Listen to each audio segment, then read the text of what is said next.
going to South Figaro, things like that. But it's always interesting to see what routes different runners take. Yeah, and definitely just from this flag set too, we know that no matter what, they'll be starting with lock. And what we saw on Wednesday is pretty much everyone on stream immediately, as soon as they were starting to do checks, went to the World of Ruin and checked that Narsh weapon shop check. So there's a good number of free checks available like that. In this seed. There's that. There's the Phoenix Cave, which you can technically do with 2 party members as well if you want to have an interesting start to your seed. So it'll be. I expect most of them will probably go to those free checks first. Yep, we're seeing Drulith going into the beginner's house. We're seeing Von Marlin's going over to the returner's hideout to do some initial checks. Mr. Anley looks like might be on a bit of delay, but it looks like Mildane is going to World of Ruin, Narsh, I guess, to probably get that check out of the way. And the other thing you're probably noticing is we do have a different sprite set on tonight. Tonight we are using, there is quite a few Chrono Trigger characters, as well as some Final Fantasy IV characters. So we'll definitely kind of help everybody keep in mind what different characters are where. Yeah, in this case, the Magus sprite that you're seeing is filling the spot that would normally be Gao, so that also will open up the Velt check if anyone can find dried meat early on, as well as the Serpent Trench check, which I've seen quite a few runners lately going more for those fixed encounter checks like Serpent Trench early on, so it'll be interesting to see if anyone goes to that early as well. Yeah, we're just taking a look. We're also looking to see what's going on with Mr. Entity as well to try to figure out if we're going to be pausing, if we're going to be restarting the race, just while we wait to see if something happened there.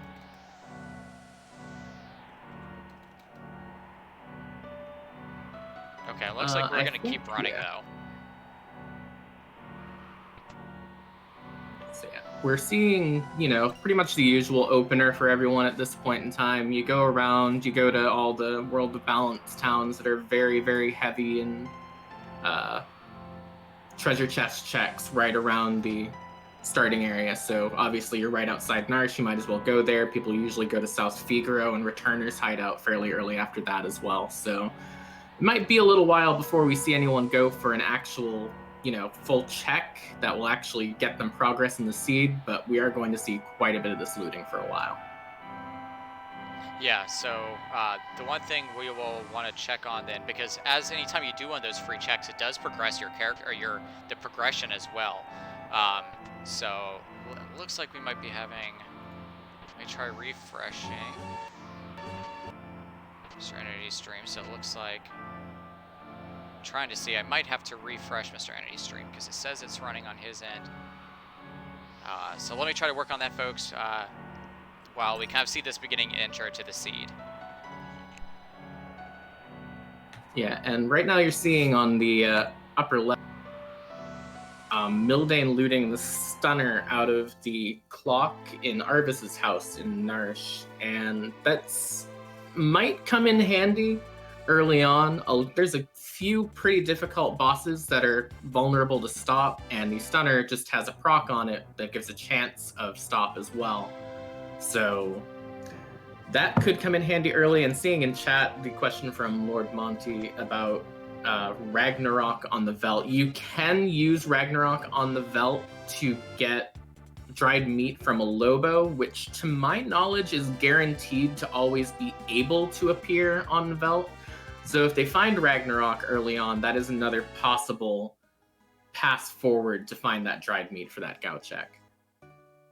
Yes, so Ragnarok is guaranteed to get, or Lobo is guaranteed on the belt. If you've not encountered anything else, it will be him. So still seeing pretty much everyone just going through these early on checks. I missed if Drulith had gone and done that. Looks like he's gone and gotten Ragnarok out of the vanilla location that it's locked behind in the seed in the World of Ruin Narsh and the weapon shop check. So Be interesting to see where he goes from here. If he'll try and go and get that dried meat, or looks like he's going to go into South Figaro Cave for that tunnel armor check instead.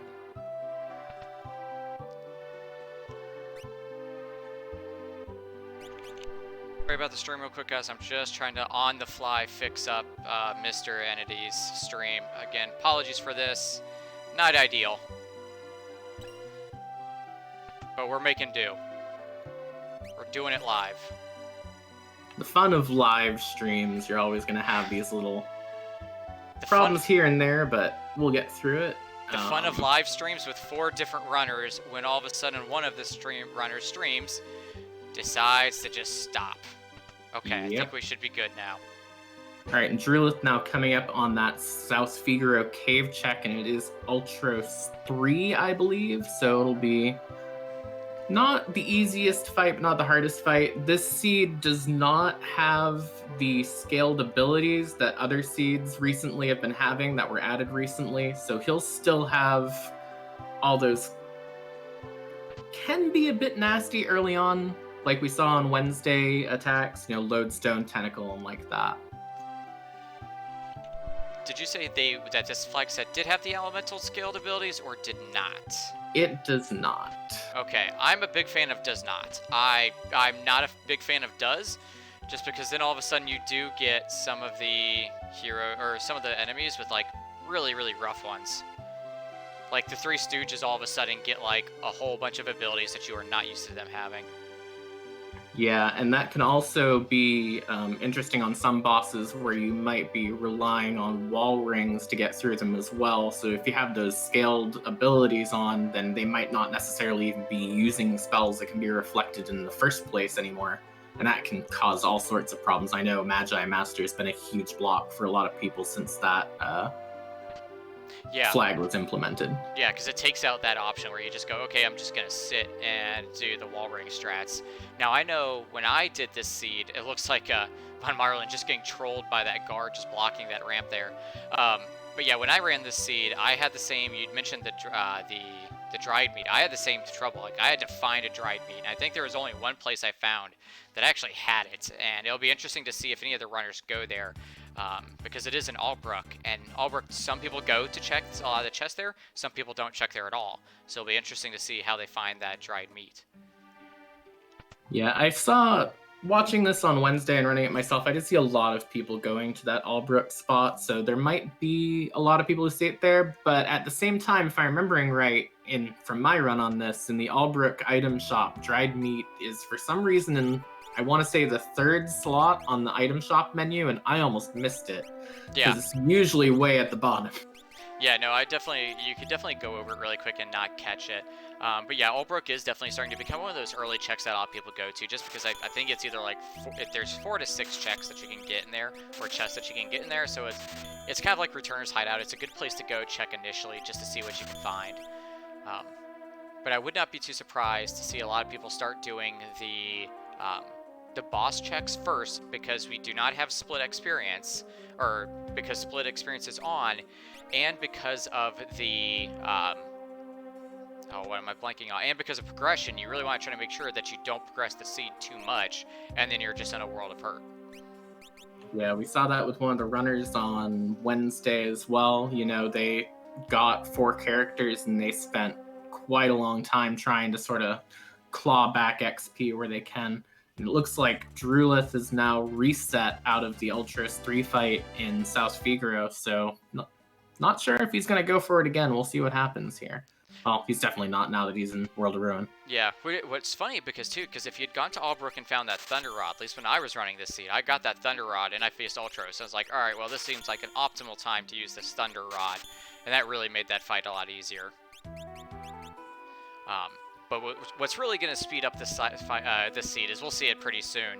But our friend Locke, who is looking a lot awful like Chrono from Chrono Trigger, gets a very prominent ability, we'll say, that really propels you through this seed. And speaking of those Thunder Rods, it looks like Von Marlin has found those now in the weapon shop. He's going to pick up about 4 of them, so if he runs headlong into that Ultros, he'll be in much better shape to deal with it. Yeah, and see, I didn't find, for some reason when I was running through the seed, I was operating under, I thought no breakable rods was on, but I believe this one only no super balls is on, which, yeah, that's super. I would prefer to find super balls, just because they're on non-elemental damage, but yeah, finding any kind of thunder rod or anything like that is going to be huge. Yeah, there's breakable rods, and there's also breakable shields in this seed, and I remember also seeing viable elemental shields somewhere, so it's a really, really expensive option, but that option is there if someone decides to go for it. Yeah, for sure, and it is a pretty common, like, if you can find thunder rods or any kind of rod actually at a decent price, to just pick up a couple, because why would you not? They're so good. So it'll be interesting to see. It looks like Mildane is going to the returner's hideout, so he's still doing the same general opening checks. It doesn't look like anybody's really done too many checks outside of, we see Von Marlin doing the lock chest, or the lock at Narsh chest, or check. I can't remember what's there, but it does look like everybody's still doing the initial, just going around doing all of their buying still. Yeah, that lock at Narshchek is the Ragnarok Esper, which we were talking about earlier, about getting dried meat off of the Lobos and the Veldt if someone decides to go for that. The other option being Force Shield, which it's not the best, not the worst. It's a shield that you can use. Yeah. Now, I will say what the kind of, and we were talking about this, the bad thing about this Lock Gao start, by the way, Magus, the Magus sprite is Gao. He starts off with Sword Tech and Rage. Is that really they don't have either too many great checks. Like, you really don't want to have to do Serpent's Pass, just because it's long and it doesn't provide much experience like you'd want, especially in something split like this. And a lot of Locke's checks are not, I mean, he only has the Tunnel Armor check to really give you a boss. So you're kind of like, man, I'm going to have to progress the seed a good bit to get to, hopefully, a character that actually has some boss checks in it to get some experience going.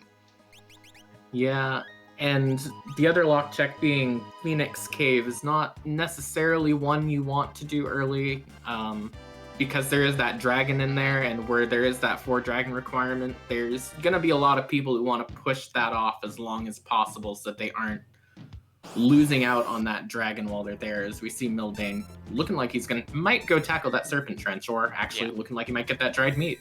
And I will say, like, this seed, obviously, me and Eth have knowledge of how this seed is. This seed requires you, you're probably going to have to do some doubling back. Because you're going to have to, I believe, do Phoenix Cave to get your next character, if I remember correctly. And what's tricky about that then is that the dragons are unscaled, so they're still their normal level. So you want to go in and you want to be able to take down that dragon, but you're not going to be able to do it early, so you're probably going to have to double back. Yeah, it's either doubling back or just giving it up entirely, which, depending on what checks you get later, could be good. You know, if you find Cyan somewhere that opens up Mount Zozo, that's a good option. If you are running to the end of your run and you don't quite have the Espers you're looking for, it might even make sense to go up into the Narsh Snowfield and do Ice Dragon up there while doing the Tri-Chalk check as well. So there's other options, but ideally you'd take that dragon in the Phoenix Cave. Yeah, I know. I actually did find Cyan in mine, and actually went and did Mount Zozo as one of the dragons. But the other check that I did, that I'm wondering if a lot of the runners are going to pick up on, is then actually going and doing Cyan's Dream, because you have Gao, who's going to be pretty high level, who has Sword Tech, and being able to unlock all of Cyan's Sword Techs to get to level 7 with the Quadra Slam actually puts out a good bit of damage. So it'll be interesting to see if people keep Gao in their party or if they switch him out. Yeah, there's also the fact that if you don't find Doom somewhere, either through natural magic on one of your characters or through Espers, that unlocking those sword techs also gives you Cleave, which you can use to take out a couple of different pieces of the final boss fight as well. So I think what that'll come down to is whether or not it's early enough in the seed that they can make use of the 3 checks that Cyan's Dream provides, because otherwise it's a lot of investment. Oh yeah, any one of those multi-checks is, like, we're talking about Floating Continent, we're talking Cyan's Dream, any of those, Magitech Factory, they are a bit of a gamble. They can pay off and you can get 3 Espers out of it, which is great, or you can just end up getting 3 items, so then you spend a whole lot of time going through it for no reward. So it is more of a high risk, high reward kind of play. We saw Mildane going through Serpent's Trench right now. which is not too bad of an idea this early on, because you are going to get a bunch of experience from it, especially with only 2 party members.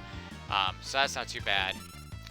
I'm interested to find out where Locke got his dragon boots, because I know when I was running this, I was looking for dragon boots, or not dragon boots, dragon horn is the one that gives you continuous jump. I was looking for dragon horns everywhere, because you, eventually we'll find out there is quite a few good spears in this seed, and you actually get a character who starts off with jump in the beginning as well. So I'm interested to see where he found that. The dragon horn was in the South Figaro basement. One of those, I want to say it's one of those extra rooms where you have to go down the hidden stairs to get to. Yeah, because I did South Figaro, but I only normally do the checks that are kind of right in the no extra hidden rooms taken. It's just these, and it was not in there. So it must have been like one of those that I normally don't check then, which bad on me for not doing it. But there always comes that risk and reward with it's like, well, there's so many extra like hidden chests in a lot of these cities, but it's like, is the time worth spending to go way out of the way to get it? And now we're seeing another thing that kind of surprised me on this seed. You can actually run into bosses on a normal encounter. I know, because I was doing Floating Continent, and out of one of the random normal fixed encounters, I got the Goddess. Yeah. Yeah, there's a few really, really rude encounters like that in the fixed encounter spot in the seed. Hopefully we'll see all of them. We haven't quite seen any of them on Mildane's side yet. We're doing that Serpent Trench. Saw one. Drula saw Flame Eater somewhere, I think. He was in the Veld, it looked like, and did Flame Eater, and found Flame Eater somewhere. The other one I ran into in the Burning House was the Ghost Train. So, yeah. Fun times. Yeah, it's very interesting. As we see, Mr. Entity, I think, doesn't have his Moogle charm on going into Narsh, and has Rexel showing up out of nowhere as well, which is definitely not a random encounter that you want. Yeah. We're also seeing Drulith go now into that Phoenix Cave with 2 characters. Yeah, and Mr. Entity normally does not use Moogle Charms. He's very well known for not using Moogle Charms, just taking encounters as he goes, because then it kind of just helps push his level up, and most of the time those fights are pretty quick. But now I think this race he's actually probably going to be like, oh, I probably should be using the Moogle Charm if I'm going to be running into boss encounters. Yeah, and that makes sense in a lot of contexts where you're going to be hitting random encounters. It's just this seed decided that it was going to be very, very mean with its random encounters, so it definitely not something that's going to pay off as he goes to check the weapon shop as well. Oh, for sure. So it looks like Mr. Anthony is doing the Narsh weapon shop. It looks like we got Drulith doing Phoenix Cave, and it looks like Von Marlin's doing some shopping. I'm not sure where he's headed to next. He hasn't even gotten into the beginner's hideout. I'm surprised. Let's see where Mildane's going to. It looks like he's going to go do tunnel armor. Yeah, and he did pick up the Bahamut Esper off of that Serpent Trench as well, which, it's not the worst offensive option early. You can summon Bahamut once, and it helps out a bit. That Bahamut also has Bolt 3 on it, which could be pretty good early on if he invests in the time to actually learn that on someone, because I believe the rate for learning it is ×1, so that is the full 100 magic points for it. Yeah, which can be a big commitment, but there is quite a few bosses that are weak to that Bolt 3 as well. So it's one of those things that's like, okay, and if I remember correctly, there wasn't too many great Espers in this, so it wasn't too hard to find one to commit to. I'm trying to go from my own memory as we see Von Marlin picking up the Crusader from the Velt check. I want to say that there is a very, very good Esper later on, but besides that, you get a couple tier 3 elemental spells. I think Life 3 is in there somewhere as well, which can come in handy if you don't find Calmness Protection for the final fight. Yep, Life 3 is in there. There is 2 Espers with Magic Power +2 that are really important as well. Magic Power +2 is kind of like the gold standard of stats, really, that I consider on a Esper, and then if it actually just has good spells, that's just icing on the cake. But I will always try to find a reason to put a Magic Power +2 on somebody. We got Mildane taking on Ultros now. Yeah, one of the things we haven't talked about with this seed yet in this flag set is that it does not have the no Ultima flag on that a lot of races recently have had. So that spell can be in the pool somewhere. So that magic power, should they get that spell later, which they might, will be very, very handy for scaling that up even further as well. Oh yeah, I mean, magic or Ultima plus magic power is really just kind of your I win button at that point. I know when I was doing when we were getting ready for RPG Ragnarok, the incentive was met for no Ultima, and you realize just how powerful spell Ultima is compared to like everything else when you start having to do the game without having access to that spell. But looks like Von Marlin took a wipe to a random encounter. Looks like Mr. Entity found Doomgaze, and it is Vargas up there waiting for him.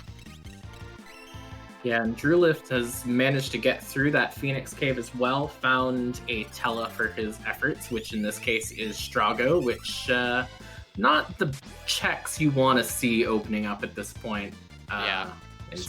Strago has at any time really, Strago has by far the worst checks in this game, just because they take up so much time to do. None of them are quick. One of them's Fanatic's Tower, which... man, it is a bad day in a seed when you have to do Fanatic's Tower. Elbert's Rock, you can get caught in that nightmare of just doing it over and over and over again, trying to find your way out like I did. Burning House isn't too bad because you can get some valuable experience from it, but yeah, he does not have good checks. Yeah, it's not great, although in this seed with split XP, we might be able to see someone take advantage of that Burning House, where we know that Ghost Train is in there. Yep. You can get a good amount of experience from that as well. So that actually could be a huge boost, as we do see Mildane clearing that Ultras 3 fight and getting a Mog with jump for his efforts. There's the guy who I was talking about that I was looking the entire time for my Dragon Boot, for my Dragon Horn for. Because my Mog, eventually there is a Aura Lance somewhere in this seed, as well as a Pearl Lance. So Dragonhorn would have been very, very good with him. So it'll be interesting to see now if Mildane finds that Aura Lance in the seed. Yeah, we do see Mr. Entity easily getting through that Vargas spot. And that is another Esper. That is Ifrit. Yep. Drewless checking the bottom of Fanatic's Tower and seeing what the sprite is Edge from Final Fantasy IV, but the actual character is Shadow. So We'll see if he goes back for that later. And I will tell you, for my run in the seed, Floating Continent is a good check this time around. It netted 2 Espers and a hero. So it is one of those, this time around, it is a valuable check to go do. So it'll be interesting to see if he decides to go to it. Just because he also does have Velt Cave, which is another quick, easy check, and of course, Gao's House, so. Yeah, usually, I mean, the other thing about Floating Continent, though, is like you had mentioned earlier, the fixed encounters up to Floating Continent in this seed are quite spicy and might pose a bit of a problem if he tries to go for it too early.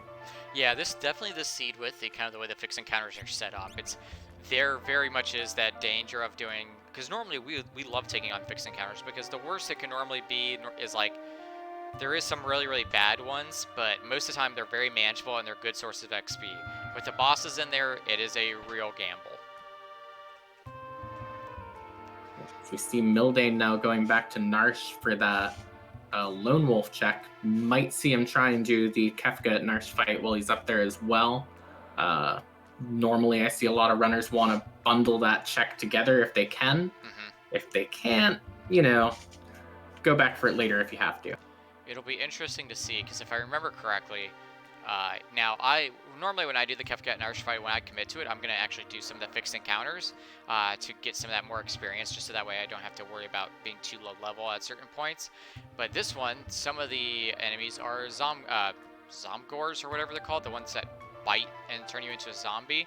And let me tell you, that is annoying to deal with.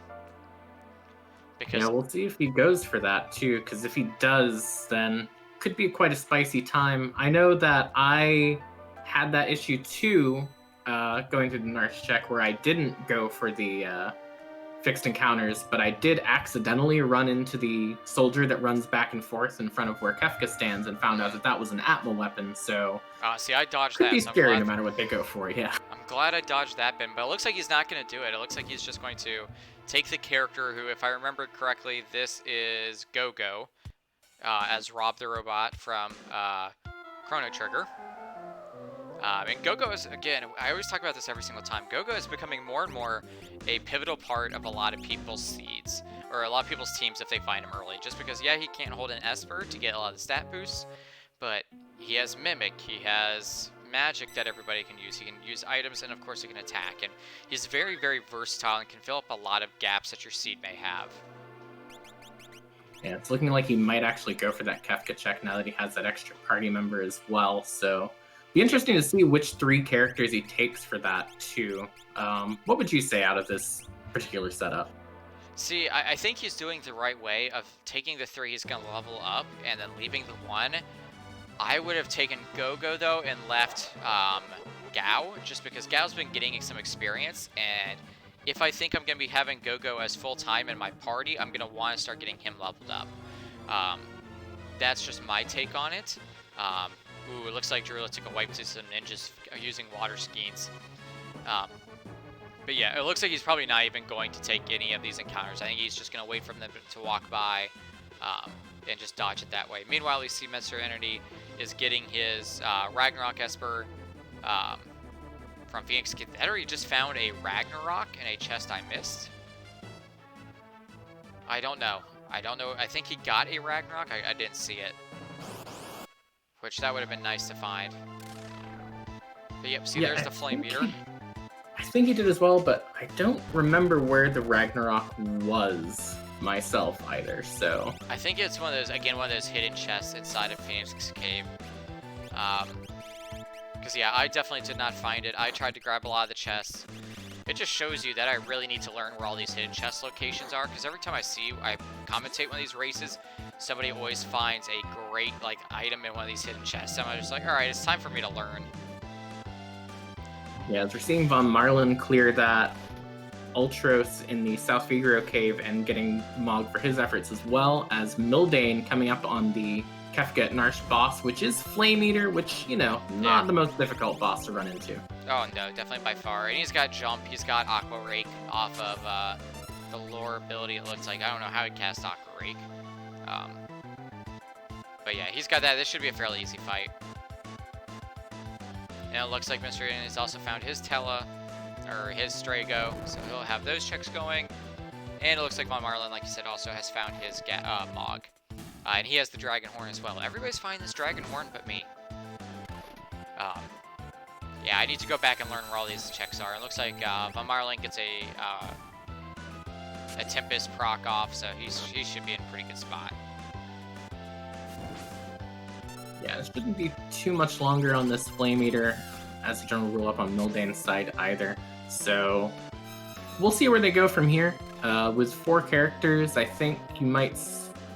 Mildane does not have that Strago yet, so I think we might see him go for Zone Eater soon as well, which always a fun time with the RNG guards running back and forth.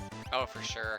And I think, if I remember correctly, Zone Eater leads to nothing. Like, this seed was very funneled, where you had to do one specific check to get you a character, and then that character had one specific check. So it'll be interesting to see just who gets lucky and takes that right path right away. But we see Mildane taking down that Flame Eater pretty easily. So he'll get that Esper. I think it was an Esper from Kefka Narsh? Can't remember. I don't know if I actually did it. It sure was. It was Raiden, but not really anything particularly useful on him, from what I remember at least. Meanwhile, we've got Von Marlin. He just got done going to Figaro Castle, I think, check in the chests and the stores in there. And I think he's going to go do probably Kefka Narsh as well as the Mog check. So he'll be following behind Mildane, probably. Yep. And meanwhile, we have the other two, Mr. Entity and Drulis, both in the South Figaro Cave, so it's looking like they're going to go back, and Drulis going to try and get revenge on that Ultros. Yeah, it should be much easier for him this time around. Yep, we see. Absolutely. And once he gets that Mog, I wouldn't be surprised to see him go up and do that Kefka, Narsh, and Lone Wolf check as well. Yeah, that seemed like the pretty standard route to be taking, because that's going to get you your 4th character. So, should be doing that pretty soon. Looks like everybody's, like I said, Drulith and Mr. Andy just taking those 2 fights. Von Marlin, like we've said, is going up, basically following right behind Mildane. So Mildane's really going to be the next person to show us kind of something new, depending on where we end up going with that. It does look like Drulith, or I'm sorry, Mr. Andy has found a fixed dice and the offering early. I found the offering, but I did not find the fixed dice. That would have been really nice to have. The fixed dice was in one of the 2 new chest locations that they added in the Masa that are more accurate to vanilla, because there were those 2 like barrels that don't hold anything in the version of the Masa map that the randomizer uses that they added back in, and one of those was fixed dice. So this is a great seed for people checking the new checks for the first time. Yeah, see, and I've kind of unfortunately been out of the scene so much that I didn't even realize those got added in. So I'm gonna have to spend some time derusting and just learning where all of these hidden chests are, because they just seem to be paying off more and more every single time. But yep, looks like Mr. Andy's got his 4. Von Marlin's getting his 4. Dane looks like he is going to. I'm not sure where he's going to. I don't know if he ended up picking up Tella yet. I believe he is going for that Zone Eater check, because I think that he's lifting back off to run his party back down to just 1 character, because otherwise he's going to be sitting there for a while waiting to get eaten. Okay. Yeah, I do. Yep. That's. I was going to say, I was looking at the map and I was like, I don't know what that looks like, but yeah, you're right. That is Zone Eater. Yeah, pretty common strategy for this is you just put 1 person out in the party. If you let the 1 person get engulfed, it's much faster than taking a party to 4. And then you just strap on your Moogle Charm as soon as you're inside the Zone Eater. So yeah, there's no reason to go in with a party of 4 to there. You're just going to end up wasting time. It looks like Von Marlin's not even going to do the Kefka check. I guess he saw that's an Esper and he decides it's not worth his time. Yeah, it's an interesting strategy. We'll see if it ends up working for him. I think probably it's a wise decision from what we know, where that Esper isn't necessarily the best Esper to begin with, so it might pay off to just do a different check later, although he is already up there, so if he thinks he's going to be forced up there later to pick something up, he might have a bit of a rough time. You know, we really need to get a clock that every time someone goes into Zone Eater, oh, how did he catch him? He was well past him. Like, we start a clock every time someone does Zone Eater to see how long we start getting trolled by that guard right there. Yeah, it's the true mini game of watching these runners go in these Final Fantasy VI seeds is you're going to get caught by those guards at least once in your time being restreamed, and definitely you're going to get caught by them multiple times in practice.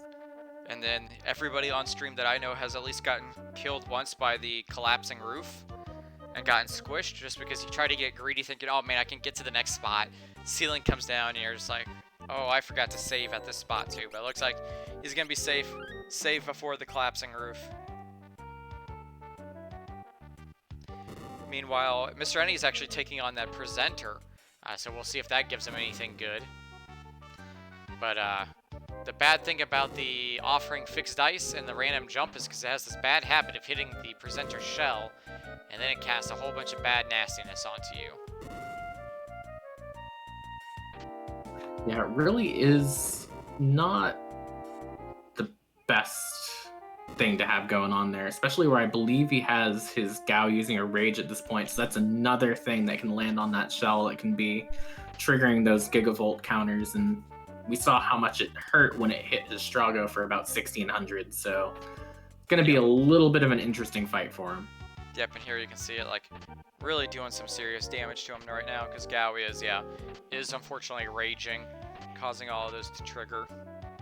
Oh, and he's going to cast Magnitude 8. That's probably going to be the end of Mr. Entity.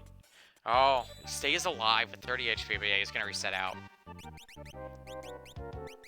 Yeah, that is not a fixed encounter you want to run into, or it's a monster in a box. Monster in a box you would want to run into. Yeah, and I believe the reward for it is not that great either. I don't believe so. Yeah, so usually if I see presenter when I see a monster in a box, I just see if it's a wise idea to reset out and just don't bother. Yeah. Mildane picking up the Magellan Esper from Zone Eater, which does have Life 3 on it, so if he doesn't end up finding one of those Fenrir, Golem, other Calmness Protection Espers later on, he could use that to get through it as well. Yep, I do know I did not find Golem or Fenrir, so I had to rely on Life 3, and thankfully, yeah, it was on a great Esper to pick up.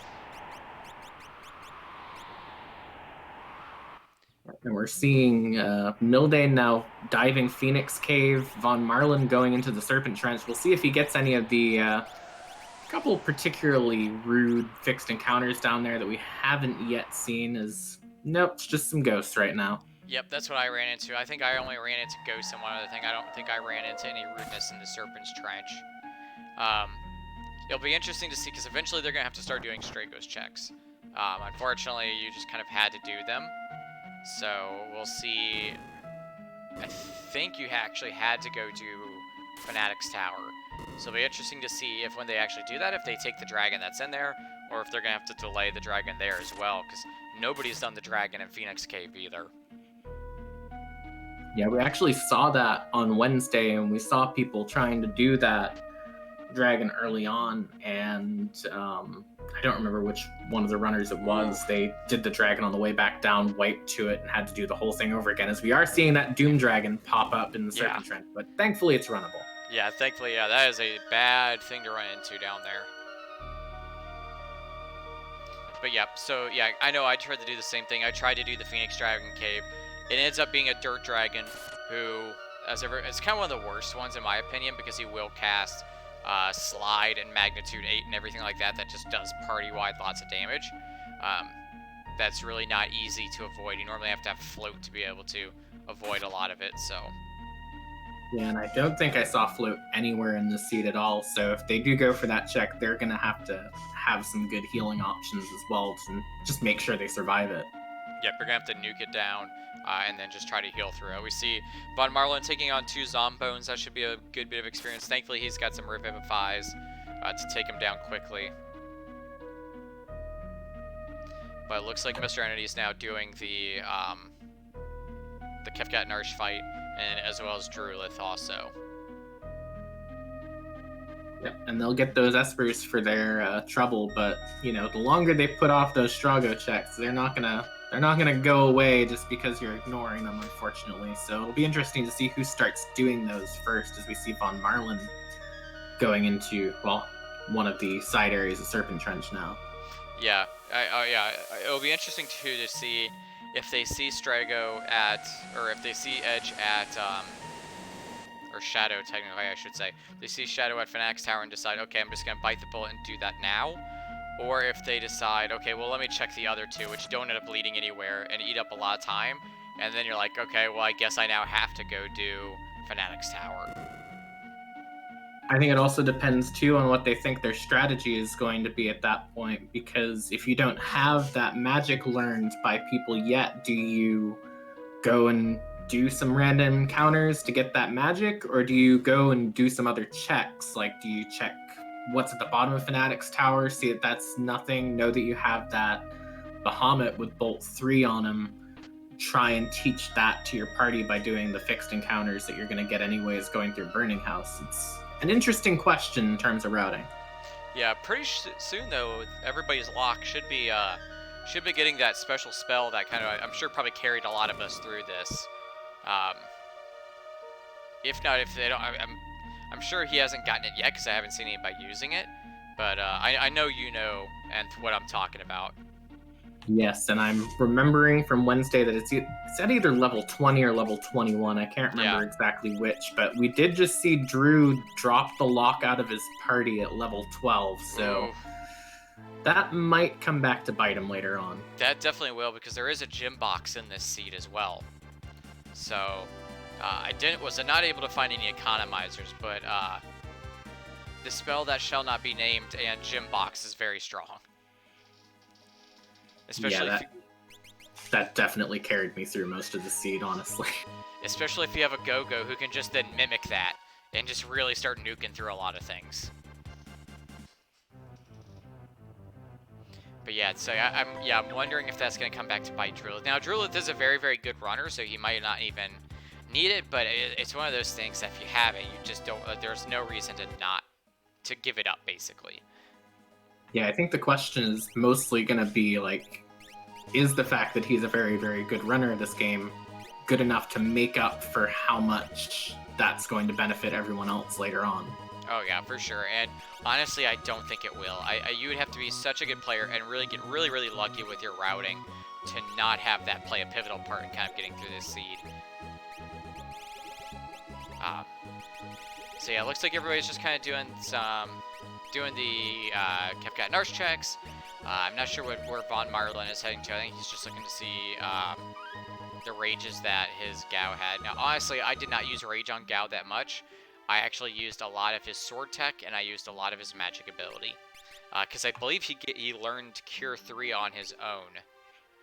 He sure did, but speaking of learning things on their own, Mr. Entity has hit level 20 on that lock and has found that lock has Ultima as natural magic at level 20, so that's gonna be the key for a lot of people in the seed, I think. Yep, it was for me. Like I said, he got that, and then I found the gem box later on. I was like, okay, we are very, very good now, and now we can just set up where there's a lot of elixirs in this seed. There was a lot of elixirs. So I got to the point where I was just using elixirs as soon as my lock got low on mana to double cast Ultima and then have my Go-Go mimic that. And we were just able to make up a lot of time that way. Yeah, and it's a really good example of the ups and downs of having Ultima, as Mr. Entity seems to have run into Tritalk in the Narch Snowfields, sort of like a French vanilla location here a bit. Yeah. Here you can see Ultima's going to make quick work of Tritalk. It's non-elemental magic damage, which is exactly what you need on Tritalk. And yeah, Sorry, go ahead. Oh, I was going to say, and I think they should be finding an Esper that has magic power +2 pretty soon. So I would not be surprised if they throw that onto the lock and just let him go to town. Yeah, I know Mildane's already found it. It's that Maduin that's at the bottom of Zone Eater, so Drulith's going to be coming up on that as well. Von Marlin now also going into Zone Eater, so he'll be the last one to find one of those magic +2 Espers, but I think he'll probably go for Zone Eater at some point, so and we'll see what happens. There's what caused this burning house. There is a random ghost train in the middle of it. This is what caught me off guard. I ran into this, and I was just like, oh, it's that kind of seed, huh? I ran into that myself and said I'm going to come back later, but obviously this is later for Mildane, who's already taken a little bit of a lead over everyone else at this point. He's at those 5 characters, 5 Espers, Drulith right behind at 4 Espers, 5 characters, and the other 2 tied at 3 Espers and 4 characters each. So I don't think he'll have too much of a problem with this. Yeah, this is the great thing about this randomizer is, like we're seeing here, you can be fairly newer runners. If you just get the right pathing, you can beat some of the best. Now, where some of the better runners will kind of make up for that disadvantage if they take the wrong path, is that they'll be able to better handle some situations that maybe you're normally not used to seeing in a vanilla run, or seeing bosses normally where you're not expecting to see them. So we'll have to see really if the experience of Drulith and Mr. Entity can make up for that time that they're behind. Definitely will. And going back a little bit on that, making the best of what you just come up with in this case, is a good example of how the bosses being shuffled into the random and fixed encounters can kind of flip back and forth between being useful and not useful. So like right now where Mildane's getting these ghost trains, he's getting a lot of experience for each one he kills, so it can be a benefit in that case, but then for every ghost train in the burning house, you're finding Goddess on the way to the floating continent, and it's just a bad time. And also, I mean, Ghost Train is a pretty easy boss. Now, we do have no undead bosses on, so you can't just Phoenix down him. But there is always the possibility that Ghost Train just randomly kills you. Like, you're like, okay, I've taken a few of them. I want to get this fight for the extra magic, or for the extra experience. And then you just get an unlucky Ghost Train fight. And all of a sudden, you've wiped now after spending all this time in the burning house. So there is also that, like, okay, how often do I want to roll the dice on taking on some of these bosses? It looks like Strago now for Drilla, so I'm wondering if he's got, I mean, Burning House does tend to be the most common first check, just because you want that experience, and nobody likes Elbit's Rock or Fanatic's Tower, but they're gonna fortunately have to see that you're gonna have to do Fanatic's Tower. Yeah, we're seeing Von Marlin now go for that Phoenix Cave, so he'll be the next person to pick up that hard required Strago as well. It looked like, based off of where Drulith was sitting with the airship, that he might be doing Ebbett's Rock next, so we'll see if he goes for that, or we'll see if he's just sort of sitting in that vague area and scooches himself over to the burning house instead. What's going to be interesting, though, is that Drulith is eventually going to have to go to Fanatic's Tower, and he's not going to have Lock with Ultima to really help carry him through it. So we're going to have to see, like, how he's able to deal with that, too. Yeah, I think his only real choice in that case, if I believe he doesn't yet have that Bahamut Esper because he hasn't done Serpent's Trench, so for him it might end up being, you know, he has to find one of those Espers that gives a tier 3 elemental spell and try and use that to get through instead. Yeah, but also remember that Bolt level 3 was also on a 1x multiplier. So even if he gets it, he's going to have to put the time into leveling it up so you can actually use it as well. And then, even if he finds that too, I mean, I guess the other option too is he could, if, I don't think he's necessarily checked, but if he's seen that there are those Thunder Rods in Miranda, then he might go for those as well. So there's still a few options. There just no option is ever going to be as good as the Ultima that we just saw Mr. Entity spamming to kill that Flame Eater check. Yeah, and we can see Mildan's got it now, so he's starting to use Ultima a lot. And now we also see him starting to use, kind of like what I did, you start using Gao as a sword tech user. So he's kind of really got the same party I did. I ended up dropping Strago though, and I used Gao or Go-Go a lot. But I bet you Mildan probably is going to stick with this party for a while. I'm not sure.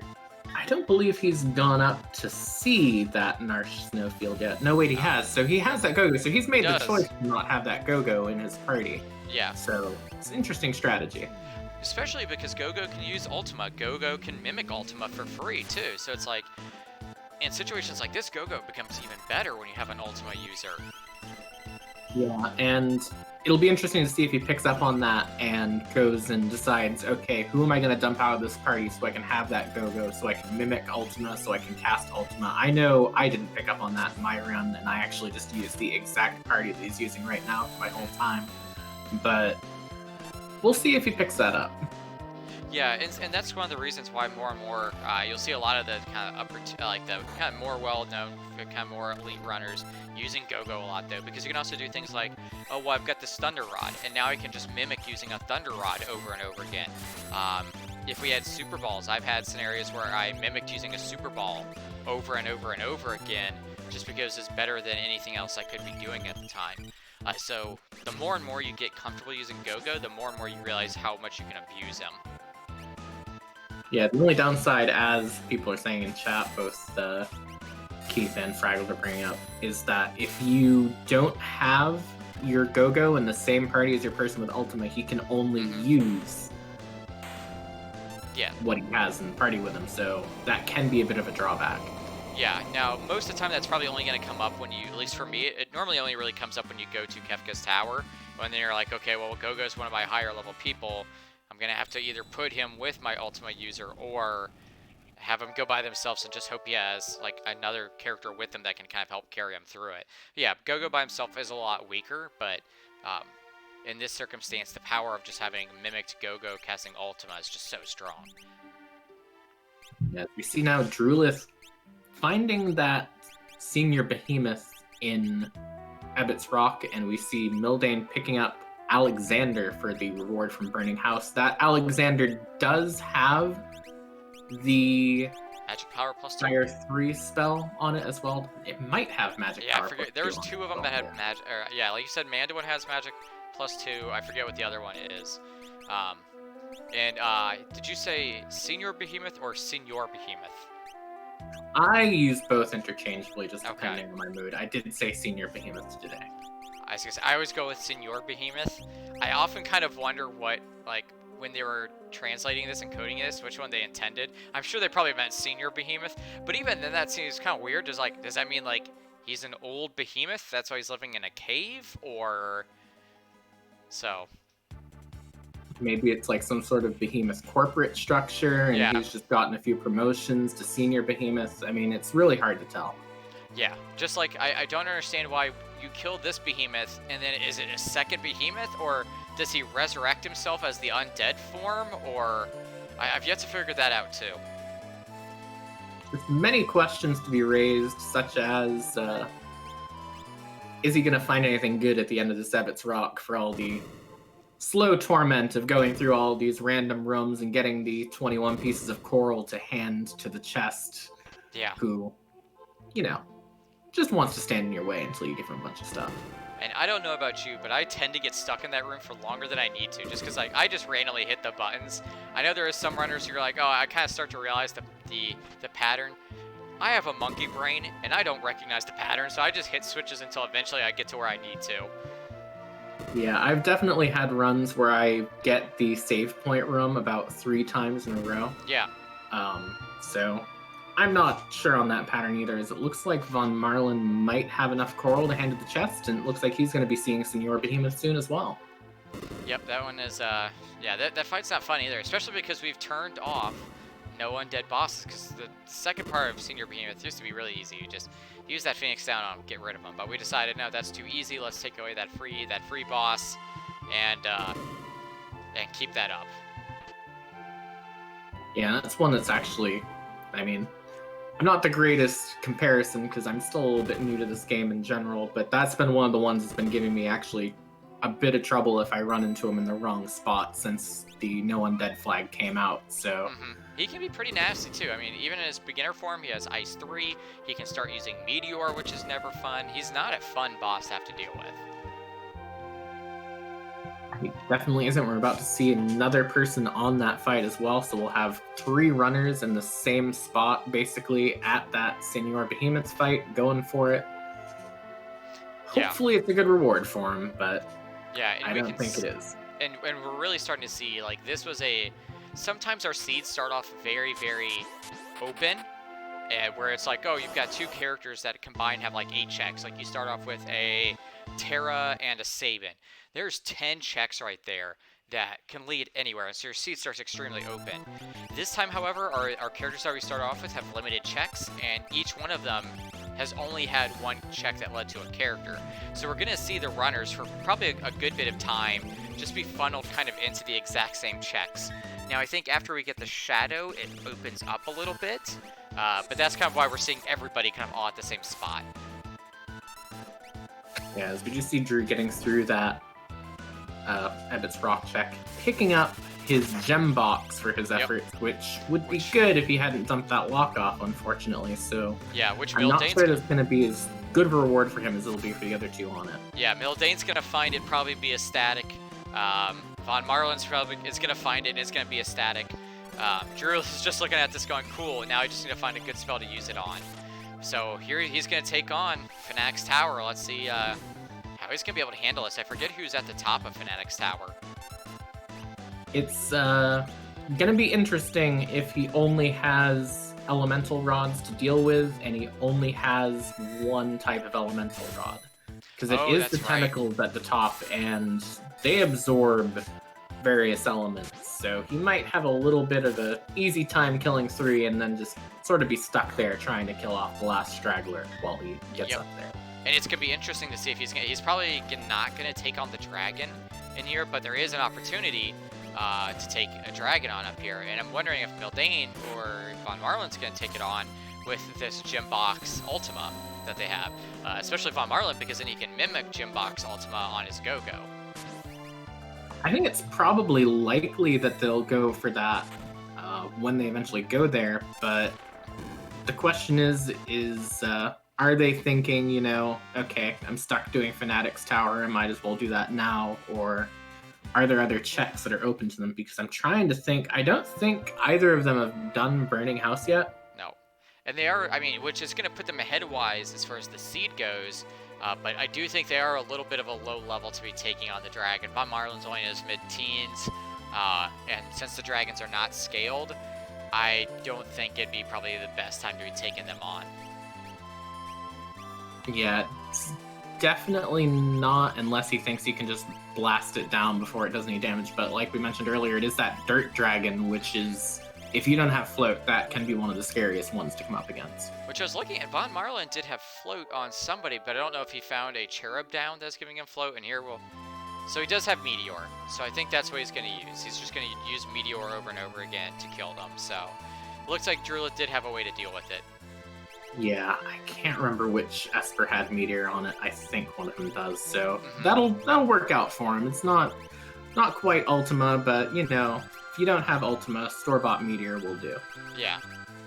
It's the poor man's Ultima. Exactly.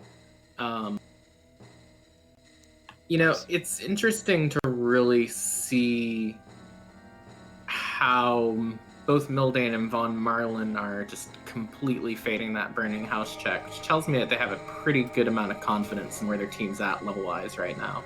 Yeah, and that, which is surprising too, and this could just be because they're, like I said, this is maybe one of those times where being a newer runner helps out, because I know a lot of us who have been in the scene for a little while put off doing that until the very end, even if we know there's a character in there. We're just like, I'm gonna check these other two just because I don't want to have to deal with Fanatics Tower for what could be up there. So this might be one of those times where it ends up working out for them, that they're just like, yeah, I'm just gonna do it. I think with Ultima I can take it down pretty easily, and it's gonna work out for them, and they're gonna get pretty far ahead by not having to do that Burning House check and spend that time there. And speaking of Burning House, we do see Mr. Entity getting into one of his fights against Ghost Train in that Burning House, so probably a pretty good prize for him, because I don't think he's going to have too much problem killing that at this point. Yep, and Von Marlin just got another power spike as well, because he got that Pearl Lance that was at the top of Fanatics Tower, so now he has his Mog with the Dragon Horn and Jump and a Pearl Lance. So he's really going to start putting out some damage now. And we do see Drulith does have that tentacle fight finished, so he'll be on his way back down the tower to pick up his shadow. The most difficult part of this check, of course, being the way up and down the tower and trying to get up and down the stairs without running back up or down the stairs in the wrong direction, as you see him do a little bit of a wiggle there at the end to prove the point. Oh yeah, for sure. But I don't know. For me, there's something so like therapeutic about going up and down the tower, just because you get your thumb into doing like this circular motion on the D-pad. It's just like, just very therapeutic for me for some reason. Maybe I'm just weird like that. But there was also a lot of elixirs in the chest at Fanatics Tower as well, and those are always excellent to pick up.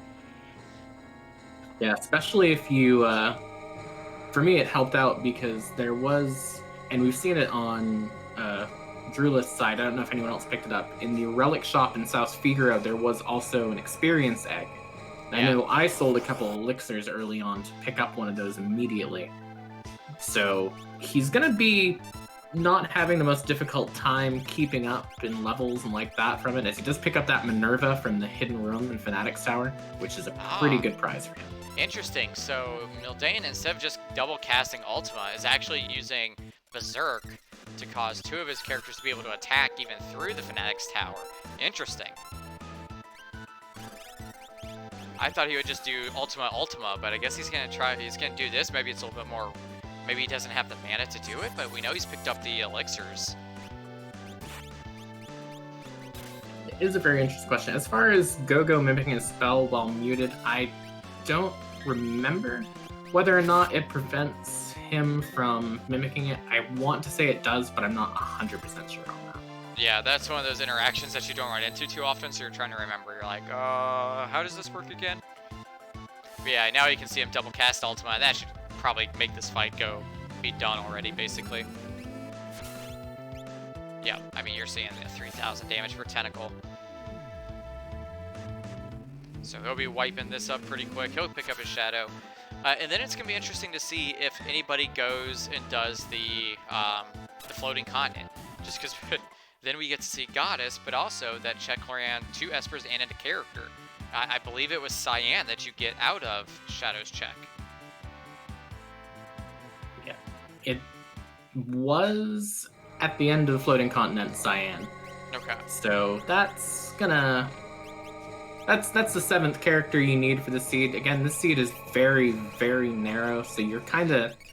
your first 7 characters, unless you just decide never to go for that South Figaro check, are always going to be the same, just the way the seed is laid out. So yeah. I do think it will probably come down to how early do people do floating continent, and how does that change what they decide to do from there. Oh yeah, for sure. Because pretty much once you've got that done, you're just trying to get the last few Esper checks out of the way. Because for most people, that'll put them at 7 to 8 Espers, and then because that's where I was sitting at 8 Espers, and you're just like, okay, I can go do you can do Man in the Woods and Zen to get one, or you can go do like what I did. You've got a Gao that has a sword tech. I went and did Cyan's Dream because it's like, well, that's 3 checks. Most likely, that's going to give me 2 Espers, and then I'm going to get all of my sword techs unlocked on my Gao, which is really big because, like we mentioned earlier, that gives you the level 8, which can kill off the backhand on the first stage of Kefka's tower. It can kill off one of the guys on the second phase of it, and then plus you have Quadra Slam. Yeah, we do see Drulith getting the Katana Soul monster in a box inside the Cave on the Veldt, which is, I think, probably the biggest prize among the monster in a boxes. It does drop an offering if he can get it. I'm not sure if he has the fixed dice. I haven't really noticed if he's been using them or not, but he's looking like he's having a little bit of a rough time getting through there. He had only Strago alive a couple moments ago. Yeah, I mean, there you're saying Katana Soul is not, and he can't run away. He's probably going to wipe here. Katana Soul is not fun to deal with, just because he has that shrapnel that does so much damage. Yeah, it's definitely the biggest risk reward out of all the monster in a boxes, because easily the hardest one, easily the best option. We'll see if Von Marlin runs into it as he runs into the Veldt Cave as well. Yeah, it looks like everybody's probably going to go do that Veldt Cave. That's a very logical check to do next. It's quick, and there's only the boss. You don't have any fix encounters. And then I would not be surprised if somebody, of course, is probably going to go to Gao's house, and then they're going to come to the realization, all right, well, I'm going to have to go do Floating Continent. And we can see Drulith did wipe. Yeah, it's unfortunate that he is having that struggle. I'm not sure if he'll try that again or not. I feel like he probably could get through it if he tries, but I'm not 100% sure if he can personally. Yeah, it's one of those that's just so risky to do. It's like, okay, is that offering really worth possibly wiping once 2 to 3 times trying to get it? And I do think, thinking about his party right now with his 3 characters he has, I'm not sure he's going to prioritize that enough to want to go do it. Yeah, I mean, offering is really, really one of those great ones, but if you don't have the right weapons to utilize it, there's not much reason. Like, unless you've got a Genji glove, which there was, I think, a few Genji gloves, but Genji glove offering with like some heavy hitting weapons, like I know there's an Excalibur in this seed that obviously I think you get off Goddess, but like there is an Excalibur, but there was no like Illuminas or Ragnaroks or anything like that, or even some really high hitting ones that would make you want to use that. And there we see Fumbaba is waiting for us in the Veldt Cave, which you're really hoping he doesn't do too many blowfishes, because blowfish is very deadly at this phase. But they should have bio. Now, Von Marlin does have the fixed dice, which makes that fairly easily. And obviously, Mildane has double Ultima. But there is always bio, too. Bio does a lot of damage to Fumbaba. Yeah, I think neither of them are going to have too much of a trouble, as we do see Drulith coming up to it as well, getting through this boss check. I'm curious to see, I think one of the things that will sort of split these runners apart, where we're sort of seeing 3 of them basically in lockstep with each other through the entirety of these past few checks, is when they do go for that floating continent check, if you don't get one of those goddesses on the thing, you're going to have a much quicker time through those, and we might start to see some distance grow between them again if one of them gets lucky. Yeah, if one of them does get lucky, dodges the goddess, you're right. That's going to be a huge time save, just because that's not a quick fight. Even with Ultima, she is a beefy girl. She doesn't, and then right now, like, Ultima's really the only easy way to take care of her, because otherwise, if you start doing fixed dice, she's going to put a love token on somebody and possibly kill one of your characters that way. So, nope, and there we goes, go. Oh, it's unfortunate. Blowfish, guaranteed 1,000 damage, so... Looks like Von Marlin's actually taking the lead, though. Yeah, he's getting through that a little bit quicker. One thing to note is that that fixed dice with Berserk does apply the damage multiplier from Berserk as well, which I'm remembering 100% correctly is 1.5 times damage. So not only do you have him with that offering with that fixed dice hitting 4 times, but you're also getting that bonus 50% damage on top of that. So it's pretty good if you can have Berserk to use that with. Yeah, that's another spell that's recently starting to see more use is Berserk. So like in Final Fantasy 5 and 4 and their randomizers like Free Enterprise and Career Day, Berserk is really, really good just because a lot of times you don't have these extremely powerful magic spells to carry you through things. So a lot of times you're just mashing A.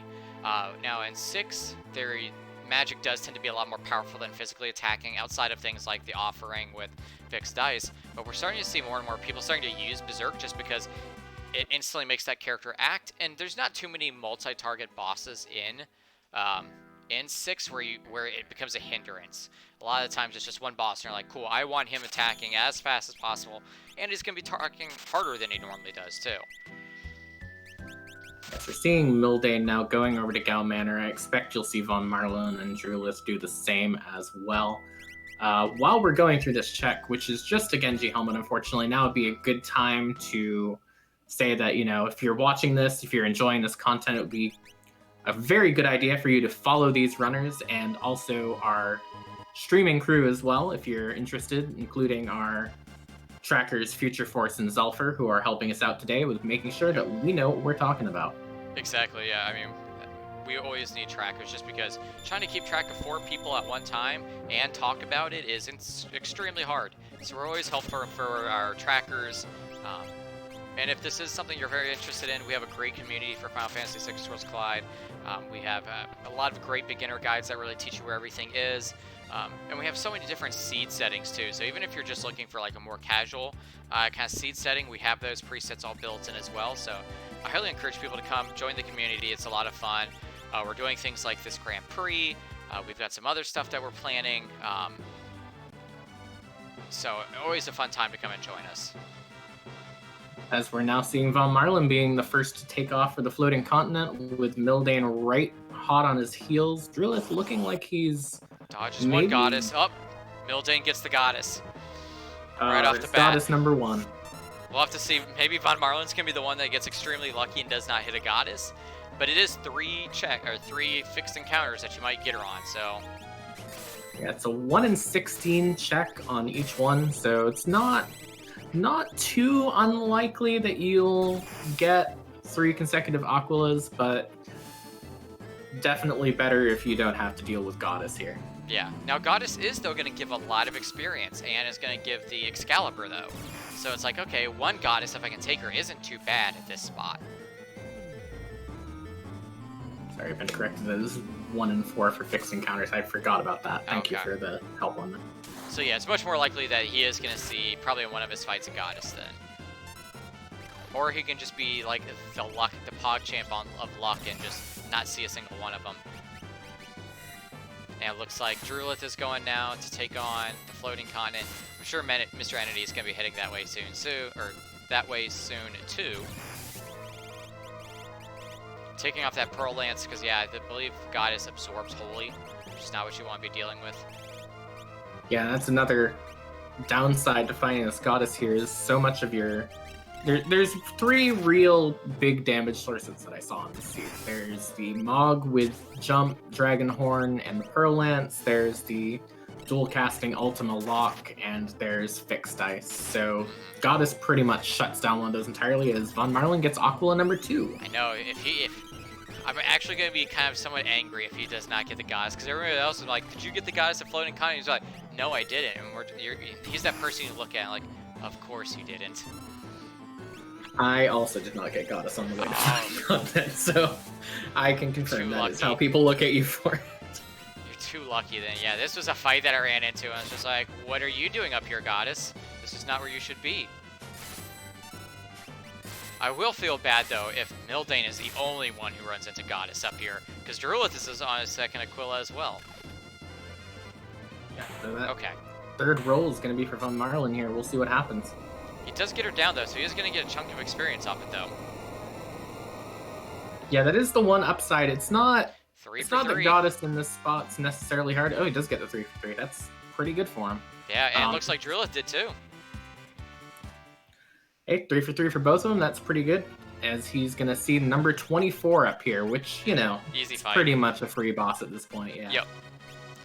I want to see, though, is there the possibility of getting more than one Goddess, or was it, like, only you're able to run into one? I want to say that someone on Wednesday got 2, so I do think it is the 1 and 4 for every individual battle for each of those. So I would have lost my mind. I 100% agree with you. The only upside of Goddess here is, like you said, it does give him a good chunk of XP, and Excalibur. Goddess isn't. Yeah, in this spot, it's not like she's gonna be particularly dangerous compared to any other spot that she could show up. So it's not like anyone's been having a hard time handling her at this point. Yeah. No, thankfully, yeah, she was at a fairly manageable spot. But yeah, if I had ran into 2, thankfully I did not have my music on or my mic on when I was streaming mine, or I would have had some choice words. Let's see. Okay, yep, so Mildane's going to be taking on... Okay, he does get lucky. That's the second Aquila. Or the third, I think, because I think he went Aquila, Goddess, Aquila. I'm not sure, because I thought the Goddess was his first encounter, but I thought that he'd caught an Aquila afterwards, so I'm not 100% certain on that either myself. But you can see now everybody, I mean, this is exactly what you were talking about. This is like, he had to spend so much time taking Goddess, now he's fallen a good bit behind Drulith and Von Marlin. Yeah, he does have that 1 Esper advantage on Drulith and 2 Esper advantage on Von Marlin, so it's not the worst thing that he didn't get that, as we do see Drulith now moving on to the Painting Ghost in the Sky. Yep. Now, that being said, though, after this, Mildane will be only 1 Esper away from being in Go mode, so then he'll just have to go hunt down his 4 dragons, depending on where he wants to do them. So that might be actually what comes out to help him. And now we see Mr. Entity finally getting to the tower, where he must have realized, yeah, I'm gonna have to go take on this tower and deal with it. But he does have Lock. He should have his Ultima by now, so. Yeah, I expect that you'll see him do this tower, then probably do Cave on the Belt like the other 3 did, and then basically follow in their footsteps. The question to me is whether or not he's gonna try this dragon on the way up. Yeah. Because I'm not sure if he spent more time in Burning House doing more encounters than everybody else did, or kind of where Mr. Entity lost his time if he didn't. If it was just due to some unlucky resets and things like that. But finally, Mr. Mildane's getting to his 24 fight, which he should be able to deal with this really quickly. Drulith's taking the lead on the Chardnook fight, finishing it up, so he will be the first onto the floating continent. And I would say, looking at just the HP values, like, he's got a very, very sizable level advantage on everyone else as well. So while he may only have those 3 characters in his party, those 3 characters are a lot stronger than everyone else's, and it's sort of starting to pay off even without that Ultima, as he's getting through these checks, honestly, a bit quicker than some of the people who have Ultima. Yeah, I think Mr. Entity in this definitely used kind of the old school. Yeah, he's going to take on the dragon. Use the older strats where, because experience is not split, or is split, he is only taking 3 characters, and then he might like slingshot the 4th up. But yeah, that's so you can see still that Quake hurts so much though. He'll be really happy to find that gem box at the top of here though. It does only take the 1 character down, only knocks out the Mog, so if he can heal up from it or just blast down the Dirt Dragon before that happens again, he should have no problem getting through this. Yeah, I don't think Magnitude 8 does, yeah, it does not do nearly as much damage as the Quake does. So Drulith is making his way through the floating continent. He has gotten his first Esper from that check. He'll get his second Esper after he has finished up the Atma weapon check. And then he'll get his character once he finishes this, putting him in as 7 characters. And then he will be 2 Espers short of Go mode. Yeah, and it's important to bring up, this next Esper is going to give him a pretty big advantage. I don't necessarily want to say what it is quite yet, but the fact that I don't want to say what it is quite yet probably gives it away. It will help him with his lack of a lock issue compared to others. Oh, that's right. Yep, this is the one that has that spell on it. It sure is. So he'll have that option to get it. The question is, how does he get the magic points to get on that? With 4 dragons, it shouldn't be too hard to get. Which, like we said, he has not had Ultima, and he's still effectively in the lead here. Now, we do see Mr. Entity did take down that dragon, so if he makes the correct assumption, goes maybe to floating continents first, he is up a dragon, and that might end up being in his favor as well. And that dragon did give him a Ragnarok too, so he could have dual Ragnaroks. Oh no, he did not get the other Ragnarok, it looks like, so he'll just have the one. Yeah, as we are seeing Welk here in the Atma weapon spot for Drulith, not a difficult boss no matter where you find him, so this should go down pretty easily. It's just a matter of time. Hopefully killing him before he withdraws into his shell, which he should be able to do. Which Commentator's Curse goes into a shell. Yeah, this is never a hard fight. He just takes up a lot of time, just because you can't get stuck where he's like, alright, well now I gotta wait for him to come out of his shell. And then if you don't kill him the next time, he just eats up a lot of time. Yeah, and you know, it is quite a bit. You can sort of see from Gogo with the Doom Timer over his head. I believe he equipped the Cursed Shield to Gogo, possibly. I don't... Yeah, that has to be why he has Doom over his head, so... Yeah, I think you can see how long he's in that shell for.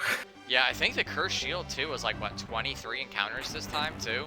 I didn't even try to put the time into it. I was like, 23 encounters is a lot more than I want to have to deal with. Yeah, I thought 23 that early myself, and I was like, can I get 23 if I know I'm probably going to end up doing Serpent Trench and probably some other fixed encounters things? And I think that if you put Cursed Shield on right when you got it, you probably would have had it uncursed by the end, just with how many fixed encounter checks there are in this particular seed, so yeah, should pay off for him. I also did not find a ribbon, though, so he must have found a ribbon somewhere to kind of make it a little bit more manageable dealing with that Cursed Shield. That's a good point that Gogo can't uncurse the shield, though, because it gain magic points. I didn't even think of that for some reason. Oh, true. So I'm not entirely sure what the strategy is there. I don't know either. That's interesting. Yeah, I did not think about that. Now, he is running... Okay, yeah, so he is still running the 3-man party. So I think Drulith is just going to go with 3-man strats, and maybe that's what is kind of carrying him a little bit faster. Now, we do see Van Marlen's catching up very quickly behind him, though. Just finishing the Welk fight as well. Uncursed, would it be the Jordan? It would be the Jordan of Shields, the Kobe of Shields, and the LeBron of Shields all combined into one. We see Mr. Entity making quick work of the tentacles at the top of Kefka's tower. So he's going to be running down to get that shadow. And Mildane is on the Welk fight. He should make quick work of it too.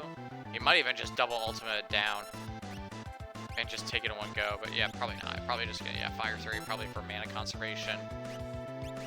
We got Von Marlin working on just doing some quick Esper, kind of Esper checking to see what he's all gotten. Just because we do have randomized Esper spells and randomized Esper abilities on. So anytime you get a new Esper, you'll see everybody go and check to see what that Esper has to decide, okay, is this gonna be worth using on anybody? Yeah, as he does put that Starlet with Ultima onto Gao, and you can see him immediately hop into the status menu for Gogo, re-equip him with the magic ability so he can use that spell as well, so pretty good benefit. Yeah, I did not have my Gao use Ultima. I did have him kind of using Cure 3 a lot, but that definitely was another strategy you can take. Like I said, it's going to be interesting to see if anybody does the Cyan's Dream at the end of this, going, okay, well, let's get that unlocked. I keep coming back around to that, but, and it's also just 3 good boss checks. Now, it does take a little bit more time than doing, like, Imperial Camp. So some runners might just decide, okay, I'll go to Man in the Woods, and then let me also see, like, if I can find something at the auction house for my last 2 Espers. But we see Drulith picking up Cyan now, so we'll get to see where he is going to go with this.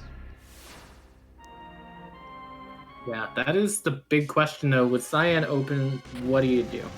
I've seen most of the runners on Wednesday went straight to the World of Balance Doma check. I've seen a couple who weren't on the restreams that we've been doing here. Shout outs again to the Random Mania channel for partnering with us to bring these to you each week.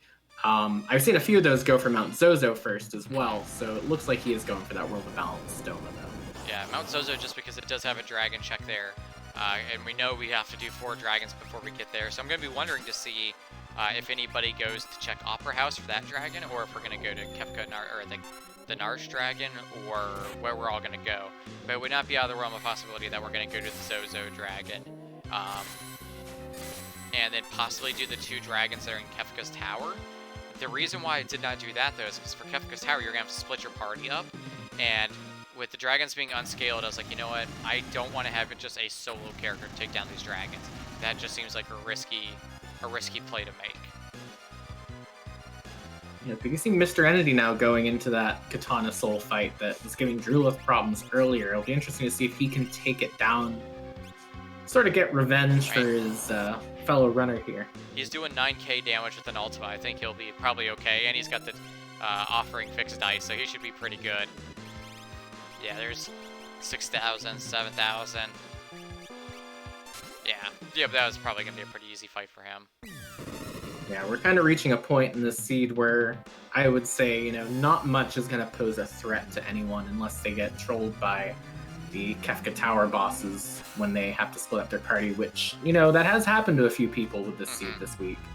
Yeah. So the split experience makes Kefka's Tower a lot harder, just because characters like Go, well, since they can't have an Esper, their stats are a little bit lower. So you're like, all right, well, I have to put 1 character with him, and depending on what you run into at Kefka's Tower, 1 character at kind of a moderately lower level might not be enough to take him on.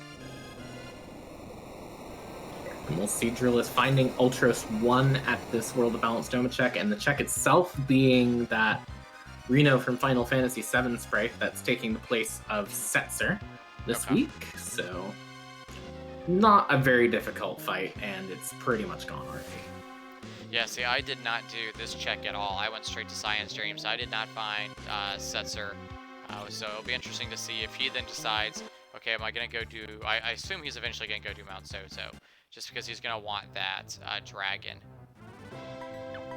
Yeah, and he still has not bought the Esper at the Guy in the Woods yet either, so he might just be thinking, okay, I really only need to find 1. He could even go for the auction house as well, but I think he'll probably will go for the dragon and Mount Zozo as well.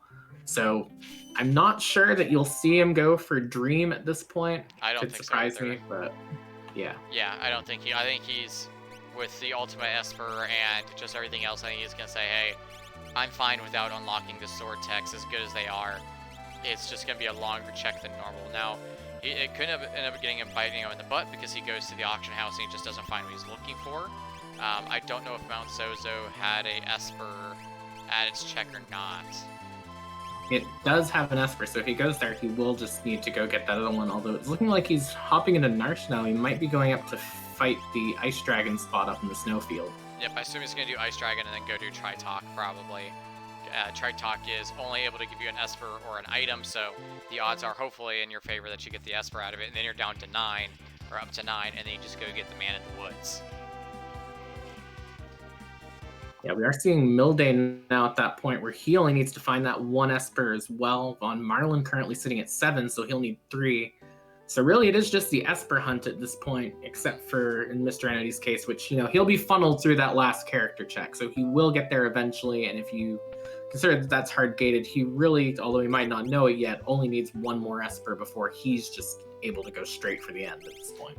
Yeah, now, we do need to remember they still need the 4 dragons, though, too, so we're not kind of fully in go mode. We'll be, in soft go mode, I guess you'd want to call it, but, so we are waiting for them to get their 4 dragons. Now, we do know, like I said, there's 2 dragons in Kefka's Tower, but those are going to be a bit riskier, because you're going to have to split your party up, and this is split XP, so they're not as high level as they normally are, where they can possibly solo a dragon.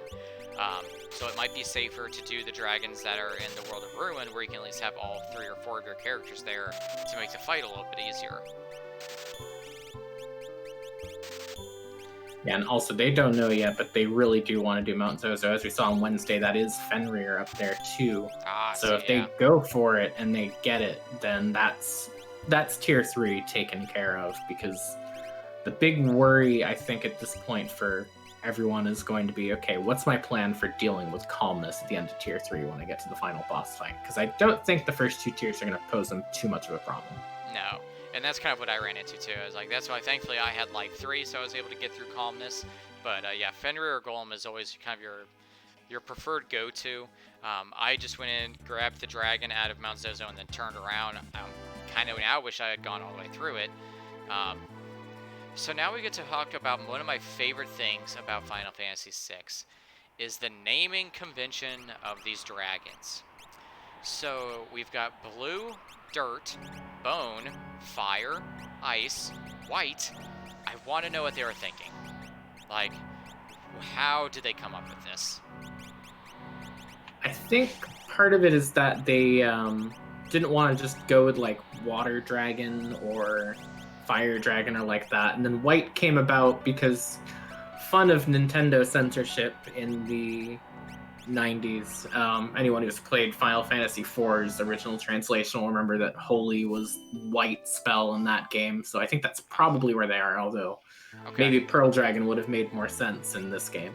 Yeah, I did not know. I didn't think about that. That white was probably called Holy. So, yeah, Holy Dragon would have been still would have made sense. But again, why did they not just keep with the same theme then? If you want to go with colors, then just call them all like, okay, so like the Bone Dragon could be the Black Dragon. It's like, okay, if you want to go with that, or okay, if you want to name them after like elements, you don't have to do fire. But it's like, pick one, guys. It's all over the place. Yeah, Fade Dragon would have been good too, as Fraggle pointing out that Final Fantasy I Holy was Fade. And speaking of Final Fantasy I, for those of you who want to see the finals of a Final Fantasy I randomizer tournament, that will be coming up after us at 10 o'clock Eastern here on the Randomania 1 channel, so might be worth checking out if you have any interest in Final Fantasy I as well. Yeah, and I will say, if you have not seen any like old school Final Fantasy I, or just like old school like SNES RPG randomizers, they are a trip. I've been meaning to play Final Fantasy I's randomizer, but I have played Dragon Warrior's randomizer. Let me tell you, modern or like SNES area RPGs are so much more like player friendly compared to like the original like SNES or NES RPGs. Holy cow. Like, you can tell they learned finally about how to balance things appropriately in later versions of like Final Fantasy and things. Yeah, we do see Mildane going for that Cyan's Dream check, so there you go. With that one Esper, that's I wonder... right, yeah. Fire Chicken was in here. I forgot. That is that little part of it, but you've got Ultima, so... Yeah, at this point in time, running into Poltergeist, not quite as bad as if, you know, you were coming to Cyan's Dream first and Cyan starts Seed wide-eyed, ready to go, and you just run straight into his face, which not the greatest. Von Marlin did find the cranes up at that Tritok spot, but unfortunately that is just going to be an item. Yeah, it's not even one of the better items to find there, so it's a little bit of a rough get for him. If you didn't have so many magic power plus 2 Espers, I would put it on the lock, but like at this point, like that isn't going to do much at this point. Your Ultimas are probably just about capped out pretty soon. And we've got Drulith still just taking some random encounters, it looks like, at Narsh, so he is just going to be trying to take down this Rexel to get some experience out of it.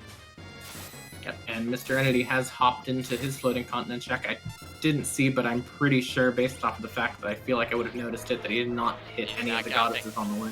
Man, only Mildane is the only one who got a goddess, and you can see it's hurting him here now, because like he's a little bit behind everybody just because of that. He probably would be in a very solid lead if he did not get unlucky with that.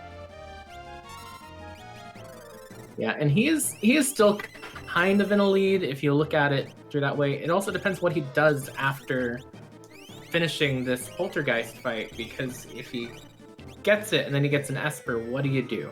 Do you still run through the rest of Cyan's Dream knowing that you have to deal with all that? I believe you can warp out. I might be misremembering just because I never actually have. Yeah, same here. I can't remember if you can warp out of it. If you can, I think you get that Esper and you get out. But you've got enough ways to kill it. Right. Okay, can't work. Misremembering for other things. Then you are in for the long haul. Yeah. I'm surprised he has not used an elixir just on his lock to have him keep casting Ultima again. Just because there's been so many elixirs in this seed that, like, okay, 1 or 2 is going to be fine. I believe early on, I found a Mega Elixir early on as well. So you have one of those, and I think you find a Mega Elixir in Kefka's Tower as well. So you have one for the Goner phase, but looks like he takes it down fairly easily. He's going to get all that experience. So that does lead to an interesting question that pops up, is if he is stuck doing the rest of that dream sequence, are the other 2 going to catch up? We have Von Marlin now in Mount Zozo. That'll give him Esper number 8 when he completes it. We have Drulith. He's up in the Narsh Snowfield, so he's not going to get much of anything from it, but is it possible that he gets those 2 Espers in the time that Mildane is still getting through the rest of the stream, because he still has 2 bosses and quite a bit of walking to go? Yeah, so the question comes down to is it quicker to go to Man in the Woods and get your luck at the auction house? And then, like, auction house can be, you might get lucky and it's the very first one, and then bam, you're right at your 10, and you're just on your dragon hunt. Or you might get really unlucky and you're like, alright, maybe it's the next chest, and you don't get it. And then you're like, oh great, well now I've got to go take on another fight somewhere to kind of make up for this. So yeah, it's really kind of one of those gambles. Now, Von Marlin is taking on his 2nd dragon, so he's going to take on that Skull Dragon, so he'll be 2 out of his 4, while Mildane has not actually done any of his dragons yet. So he'll have to really make up for that time, too. Yeah, it really is pretty wide open at this point. Von Marlin will be, once he gets to the top of Mount Zozo, he'll be even with Drulith on that 8 Esper, 8 character check, but he'll be 1 dragon up as well, and then Mildane will still have to go through all 4 dragons, so it's actually is pretty wide open right now. Yep, and we do see Mr. Entity. He is now doing his floating continent. It looks like he's just about done with it.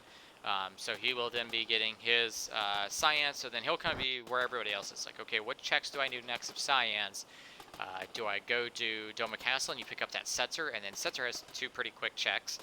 Or does he go do the Dream or Mount Zozo to get the Dragon and the Esper that's up there? Yeah, and all 4 of these runners also have that Thief in the Woods check open to them as well, so there's also the question of, do you just go buy that for an Esper as well? Yep. Yeah, and I believe the price is pretty reasonable on it too, so it's nothing overwhelmingly expensive. Yeah, it's about 33,000 in the World of Balance and 22,000 in the World of Ruin, so it's very, very manageable, especially since I don't feel like we've seen a lot of shopping out of these runners tonight. No, there has definitely not been a lot of shopping. I think everybody's been doing pretty good. And there's just also been, like, with all the fixed fights, you're just going to have a naturally higher gold count as well. So Dane will get this, the Phantom Train sequence done here pretty soon. I forget which boss is here waiting for him. I don't think it was anything too bad, though. Or, I'm sorry, that's right, it's not at the end of this one, it's at the end of this phase. Yeah, you still got to go through the trick cave, which I will say that as a child playing this game, trying to get through this cave and not realizing that you just have to go backwards at some point was quite the adventure. Oh yeah, I mean, because there's nothing really that gives you a hint at it, so you're just like, alright, well, I guess I keep walking around in this circle for ad nauseum until you just are like, alright, I'm gonna go back, and then you see it, and there's that moment where you're like, that was the trick, that's all I had to do. So we do see Frog here. Oh, that's right, yeah, Frog is Cyan, in case we did not say that earlier. So we definitely had very much a Chrono Trigger meets Final Fantasy IV sprite set for this one. Yeah, in this case, that Frog will give him an Umaro check, which not gonna be. You're not gonna do it for Umaro. You're gonna get your last. You're gonna get to 9 Espers out of this. So now he's at 10 Espers. So he's in Go mode now, except for the dragon. So he's just gonna try to get through this as fast as possible, and get out there and start hunting his dragons down.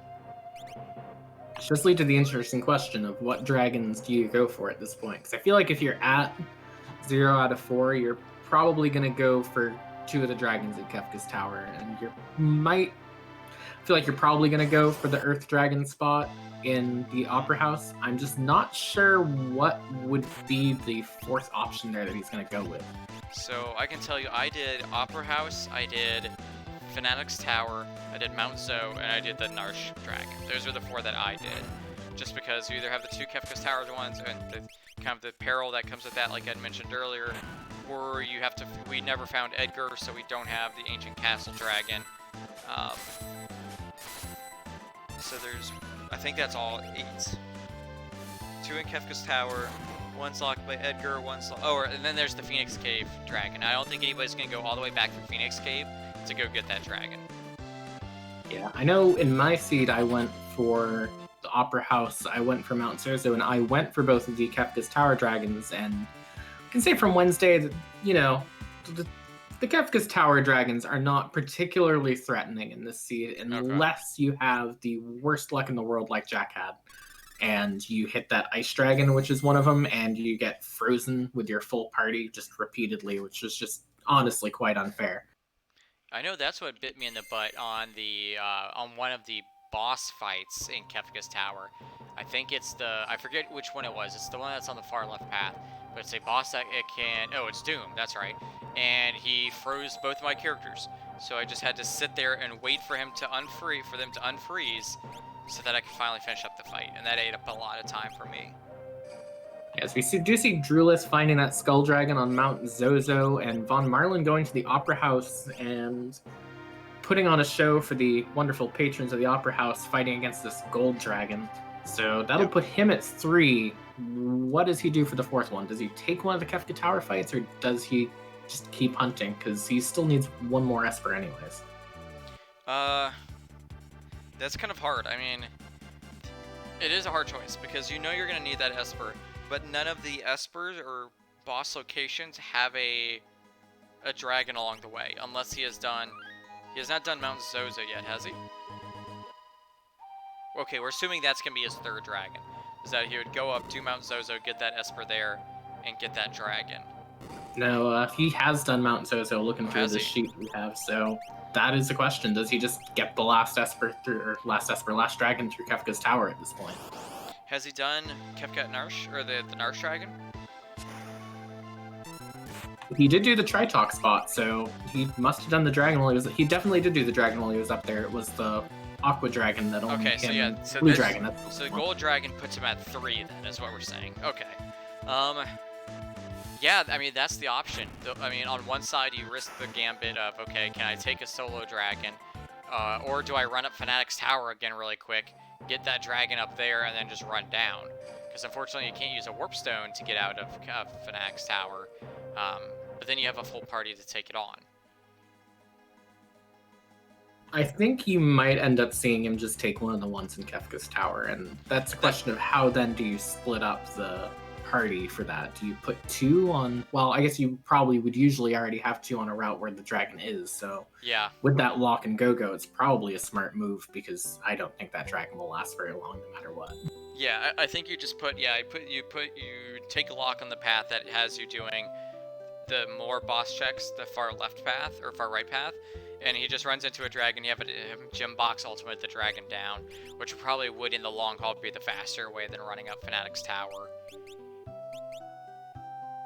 But we do see, yeah, now Mildane hopefully remembers that he has to hunt down the dragons, because he still has not done any of them.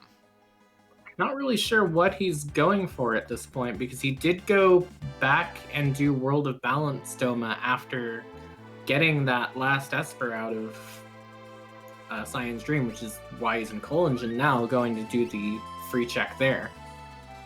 Yeah, I don't know, because I don't know if he doesn't know he's in Go mode, or... Yeah, well, like, he's doing Search the Skies now, too, which I'm really confused. Like, is he doing this just to get experience, maybe? But, I mean, he's already got a really strong party that I think he's probably maybe low 30s level. Yeah, I don't think he's going to have any problem going for Kefka's Tower when he goes for it, so I'm interested in seeing what his strategy is here. I don't know, because you get a lot of experience off the dragons as well. So it's like doing 4 dragons is going to get you a lot of experience. Well, we'll find out as we watch him go through these, as Von Marlin does pick up his last Esper out of the guy in the woods, so Yep, he's on I his think way to he's the going tower. straight for Kefka's tower. Yep. Yeah, he's gonna go take down one of the dragons, and there we should see Mr. Entity should be on his 7th character pretty soon. He should have gotten his 7th off of the floating continent that he did. So I think he's on 7 and he's 1 Esper behind. I'm not too Has sure. Mr. Entity done Phoenix Cape? He has, so I don't know where he's 1 character behind at that point. I'm trying to remember which one he hasn't gone for. Okay, so, I mean, he's done floating continent. We know he's done floating continent because we can see Cyan in there. Okay, so that was just a tiny, tiny mistake on Okay. the... Yeah, so he I does have figured the it was 7 something characters. small like that, and stuff like that does happen. We're just off a little bit in the tracking, but yeah, I figured he had to be at 7, so now he's just on his last Esper behind. So he's actually made up a good bit of time as well. So he's looking for his last Esper, then he's gonna go do his dragon hunt as well. Now Mr. Entity might actually just go and do 2 dragons in Kefka's tower, which would really probably catch up him on time. Meanwhile, we've got Von Marlin in Kefka's tower now. I do just want to take a moment to say this is Zelfrey's first time doing the tracking. He's doing an excellent job. Oh, yeah. And the Future's doing an excellent job helping him as well. Remember to, if you're liking what you see here, give the stream team and the runners especially a follow. Plenty of content going on during the week with this, even if they're not on this stream. And obviously, if you want to try it yourself, head on over to the website as just linked in chat, or join us on the Discord, and hope to see you on one of these streams soon. Yeah, we always like growing the community for streamers. We always like showing off new people. Now, just because you want to be a part of these community races, you do not have to be on stream either. If you just say, hey, I don't feel comfortable to be on stream, we will completely respect that and say, yep, that's cool. You can still do the live race. We just won't have you on the stream. So don't feel like if you're going to join these community races, we're going to force you to be on stream either. Looks like Mr. Entity's doing Serpent's Trench, which I think that's going to unfortunately not lead. Does that lead to an Esper for him? Serpent's Trench does lead to an Esper, and Drulith finding Doomgaze up in the skies will also lead him to an Esper, so they will both be, well, Drulith will be ready to hit the tower. He'll have the 3 dragons. Mr. Entity will still have to find 1 more dragon in order to go in, as we do see Mildane on Mount Zozo now. Yep, so he's going to go get that dragon now. That will still just be his first dragon. So he still needs to go back, do the Opera House, go do the Narsh Dragon, and then make his way onto Kefka's Tower, which the more and more that we talk about, I think that was probably the correct play, was not to do like what I did and run up Fanatics Tower to go get that dragon up there, just because it is a dirt dragon and that can always lead to issues. It was probably just to dive Kefka's Tower, take care of one of the dragons along there. Yeah, we do see Von Marlin hitting that Tritalk that's sitting in that Inferno spot, so... I mean, it's not going to be the most difficult thing with that Ultima there. Should just be able to nuke him down once the turns actually go off. I guess he's using Fire 2 for it instead, which might be a bit quicker, I'm not sure. Yeah, the cast time and the cast animation for Ultima does tend to be a little bit longer than Fire 3. Fire 3 is a very fast animation, so he's probably just going to go with that, or Fire 2 even. You can still see it's doing great damage there. And an excellent point being made real quick that we probably should plug the community race, which is tomorrow night. So if you are interested in playing along with that, make sure you hit up our Discord and make sure you're here tomorrow night, same time, 7 o'clock Eastern, for the community race, which is a very, very random set of flags this week. Yeah, I have not had a chance to see that, so I'm probably going to try to restream that one, so I don't have to do a quick learning curve all of a sudden. But yeah, we do have, obviously, like, we have the Wednesday, Friday for the Kefka Grand Prix, and then like we said, we do have the Saturday community race. So if you're wanting to do a lot of like actual like competitive live action racing, we have been having a lot of it going on recently. We see Von Marlin hitting this red dragon now in Kefka's tower. I think the interesting question for me is Mildane going to warp out, or is he going to go for the... Oh, he is going to warp out, it seems. So he's not going to grab the Fenrir, so hopefully he has the Life 3 to make Phase 3 of the tower a little bit more manageable. Yeah, that's very unfortunate that he didn't go up for that Fenrir. I mean, I guess it will probably save time, but... Yep, it's the same thing I did. I'm not sure if it'll save time in the long run casting Life 3 on everyone versus Fenrir, though, so I think that might actually come out a little tiny bit behind, depending on how long the gentle staring into the sky at the top of Mount Zozo actually is. I mean, I guess it's not too bad because you got the Gym Box Life 3, like my lock had Life 3, so I was able to just have him X Magic Life 3 on 2 people. I also got lucky that he calmness twice, but one of them hit my Go-Go, and I really didn't care about the Go-Go at that point. Von Marlin gets his 4th dragon done, so now he is fully in go mode, so he is just going to be racing now to get up to Kefka's tower. And this would actually be quite an upset, too, if he ends up beating out Drulith and Mr. Entity. Yeah, and speaking of Drulith, we do see him on the other dragon in Kefka's tower, as he's opted to go for the other side, and he's got the ice dragon in his path. Yep. So yeah, that's another very easy dragon.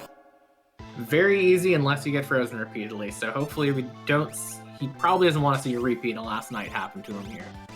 Yeah. Yeah, because unfortunately there's no way to prevent frozen. Like, so if both people get frozen, you literally just have to sit and wait.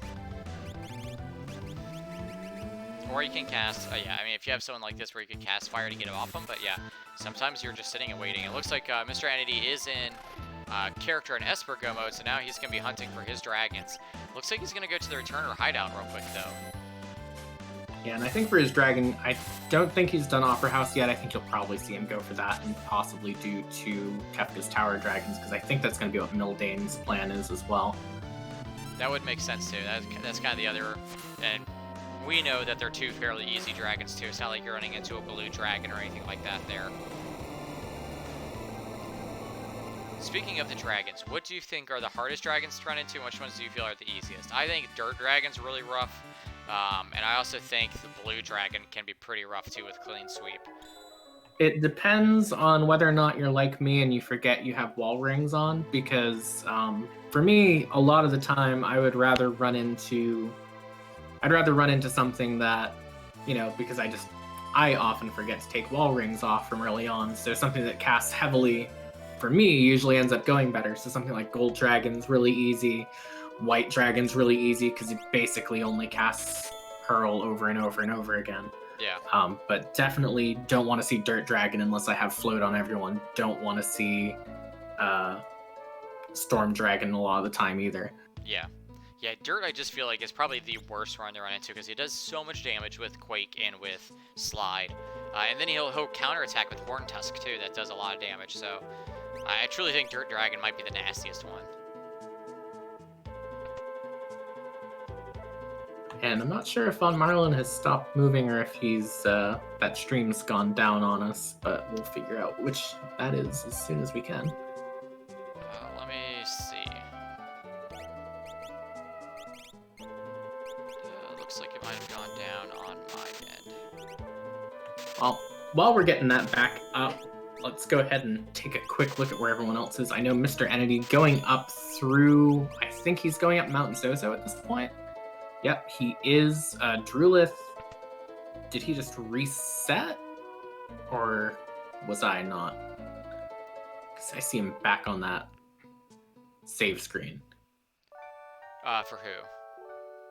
Drulith. So I don't think he did reset, so I don't know what was going on there, but he is back at this Tritalk spot now. Okay. So I think Von Marlin's was something on his end, because I have him back up, so either way, he's good. We're good to go there.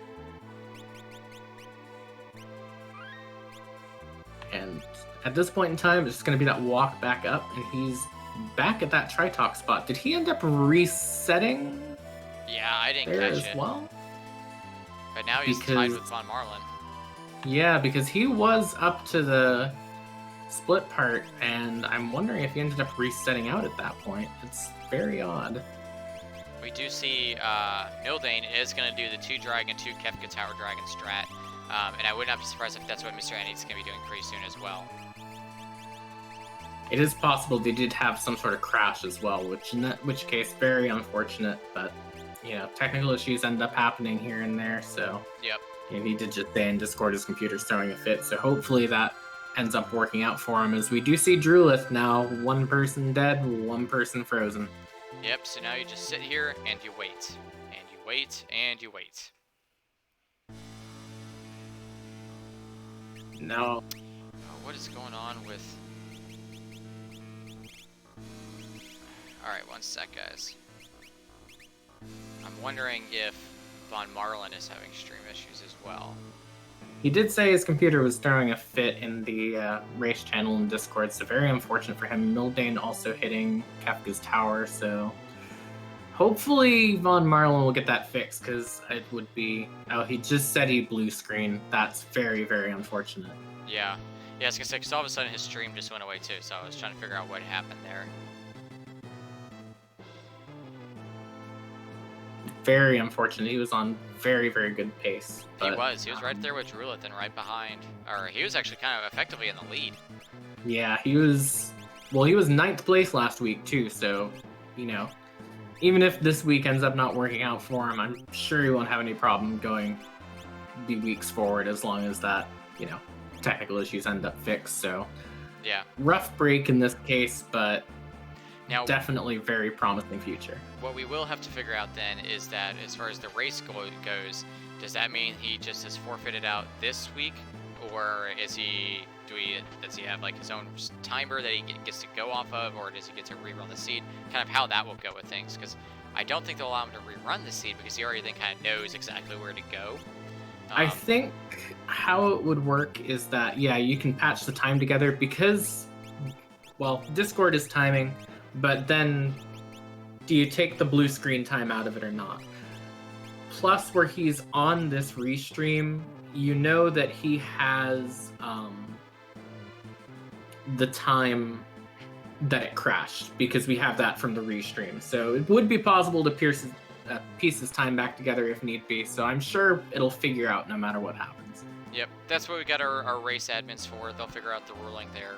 So, but now then effectively we've got Drulith in the lead. And Mildane making his way through the through the tower as well. So he's about to come up on that tri-talk spot. Hopefully he won't have as bad luck with freezes.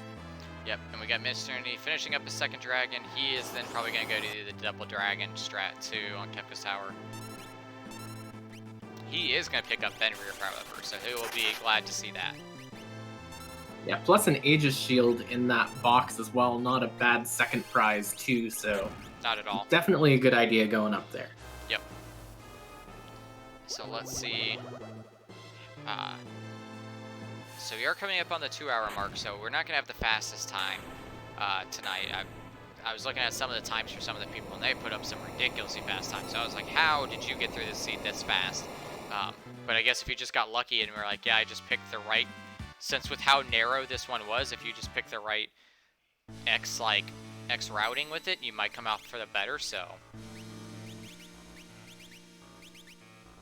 Drulith coming up at this Guardian spot. I do want to say real quick, it does seem like Von Marlin might not be able to make it back in due to some technical issues, in which case, hopefully he'll be able to get that fixed for himself, and they'll be able to figure something out. I'm sure it'll come to an easy thing. You know, last week I had my own issue with times in which I completely forgot about the streaming requirement, so I'm sure we can... Yeah. I'm sure something will get figured out on that. And we do have the time that he blue screened at, so we can piece together off of that. So we've got that. The other thing is, it does look like he's forfeited out. So yeah, we will unfortunately have Von Marlin done for the night. So but just be with Drulith, Mr. Andy, and Mildane going forward. It looks like Mildane had to reset as well. I'm guessing maybe he had a wipe or something? He went into Kefka's bathroom there in Kefka's tower and ran into vanilla location Atma and decided that he did not actually want to deal with that. Yeah, I would avoid that fight like the plague, especially vanilla location for Atma. He is going to be a monster. Real quick, now that it was a tunnel armor at the Guardian spot, which, you know, it died in about 2 hits, but Drulith has now found Magi Master at the Fire Chicken statue spot, so that's an interesting thing to run into with this particular setup. Yeah, now thankfully I do believe Quadraslam ignores defense, because normally Magi Master has an extremely high defense, and like physical hits normally do almost nothing to him. So he might have gotten lucky with that, and obviously because Drulith did the dream, Oh no, yeah, he has level 7 magic. Does He he? has level 7 through natural learning because Oh, he okay. had that 3-character party for so long, he just gained all of those levels up. Ah, okay. Yeah, I was gonna say, because I didn't think he'd end up doing the check. So it actually looks like Mr. Entity is gonna do 3 dragons outside, and is gonna go do the 4th probably in the tower then. So he's not gonna do the double dragon split. Mildane now hitting that Ice Dragon, which has Frozen Strago, using a Fire Rod to unfreeze him, which I don't think I've seen before. And it turns out it worked out well too, because Strago has the fire shield too, so he was able to absorb it for a mini heal as well. You know what I do wish we'd see more of, and unfortunately it's just one of those things because we normally don't get to see us do it. I want to see more Murtron strats. I want to find more fire shields and then actually find an Esper that has Murtron. I've never got to use it, but it's always so fun to watch people use that strat because they're just like, I'm doing large amounts of damage, at the same time I'm healing everybody on my party. Yeah, I got to use it exactly once in my time playing this, and I was like, this is not happening. And then I started using it, and like, this is the greatest thing that's ever occurred to me. Oh yeah, it's possibly even better than Ultima strats, just because you're continuously healing on top of doing solid damage. So you just get to this point where it's like almost nothing can kill me. But yeah, you don't get to see it too often because you need to find like enough red jackets, enough flame shields, enough red caps, things like that, enough Minervas to make it wheel. And then you don't see a lot of Espers that have Murtron on it. It's just not a very common spell to find on an Esper. And we are seeing Drulith now getting to his second fight. He did manage to get through that Magi Master pretty easily. So this second fight was an interesting one in my run. I'm not sure how interesting it's going to be for him. Yeah, I'm trying to remember what this one was.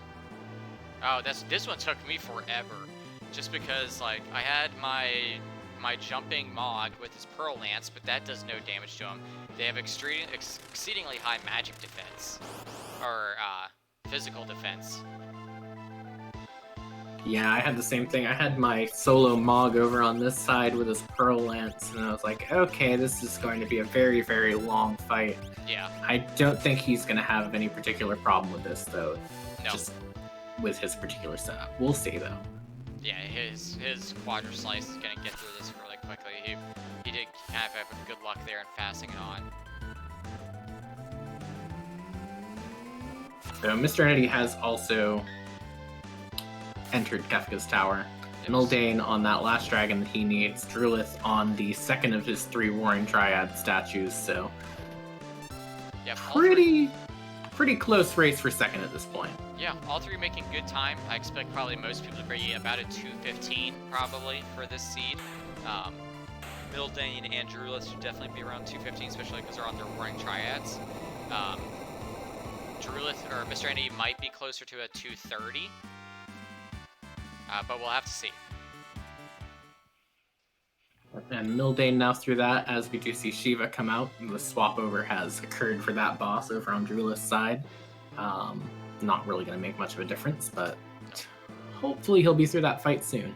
It is interesting to note, though, Shiva has less physical armor or physical resist than Ifrit does. At least that's what I noticed when I was going through this, but yeah, this should be pretty quick work for him.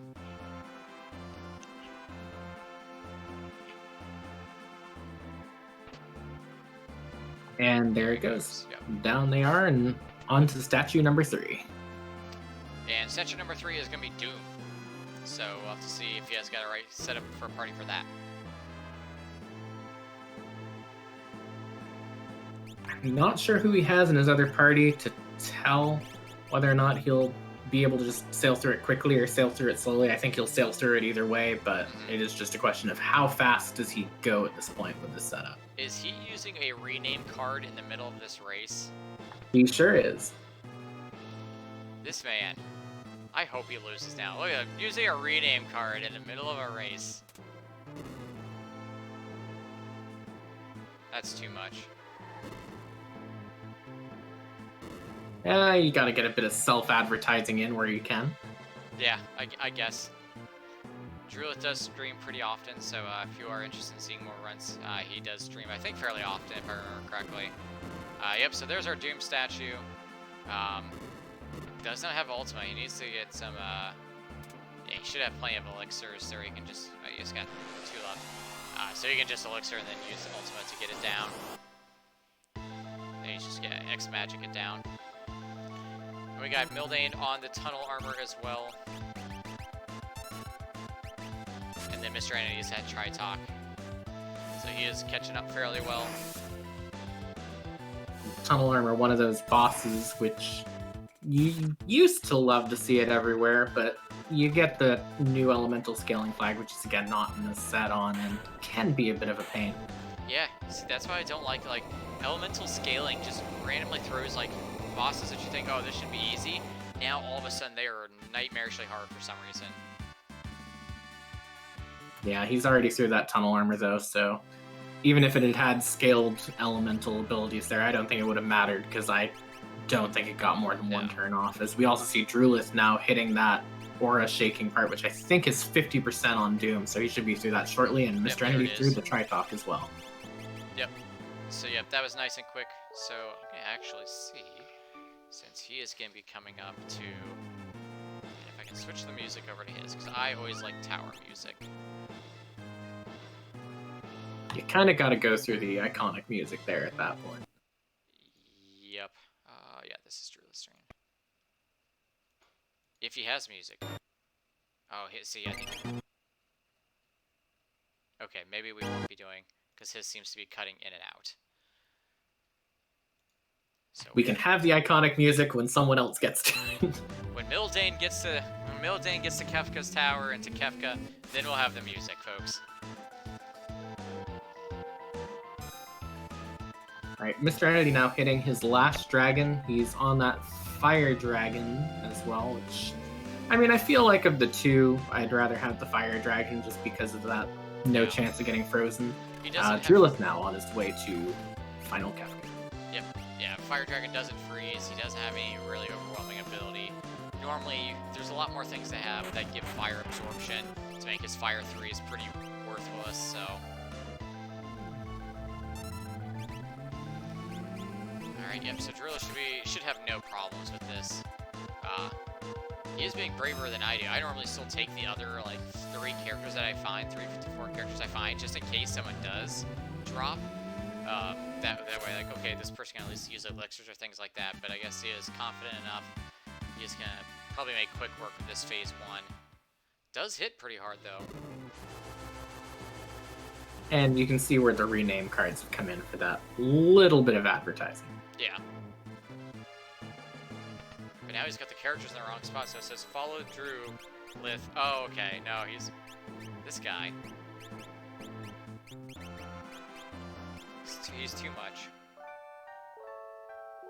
So he's on that fight now. Mildane not too far behind, only has 2 more bosses in the sort of end boss gauntlet to go before he gets to the final boss.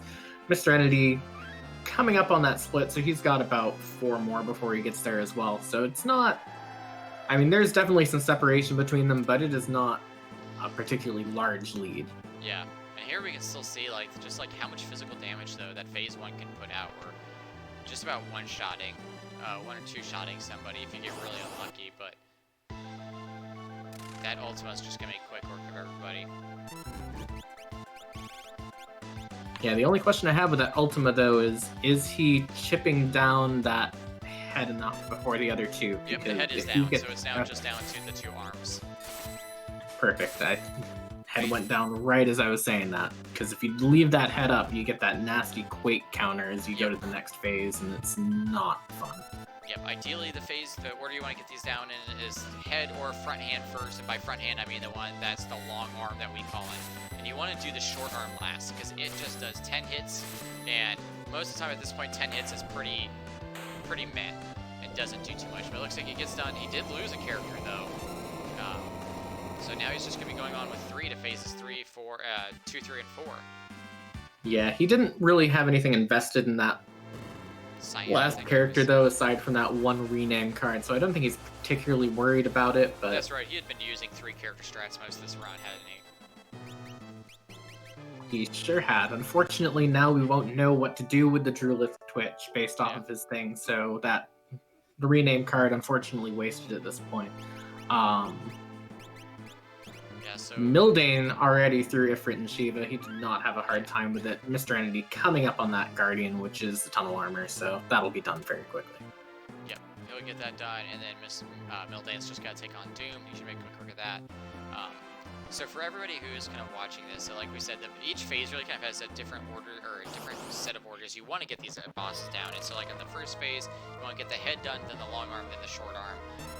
For phase 2, you really want to get that tiger head down in the bottom first, because it casts, is it Train? If it's the last one to die, I think.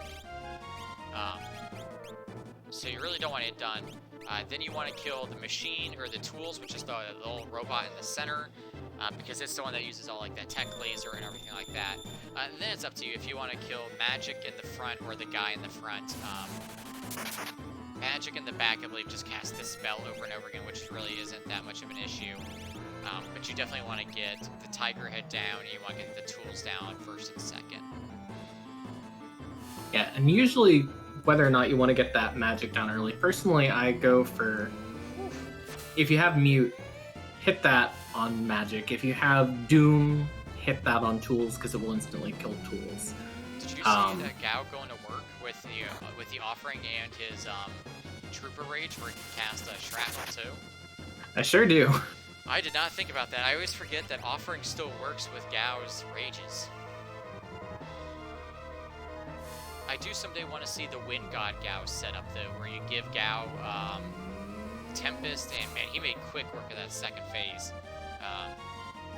If you've ever seen Wind God Gao, where he has like Stray Cat, Rage, with the Tempest and Offering, he just goes to town.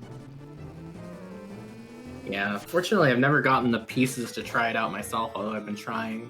Mr. Entity now, through that Magic Master fight at the Fire Chicken statue, will hit up Ifrit and Shiva next. Doom on Mildane's screen as we hit Tier 3 for Drulith.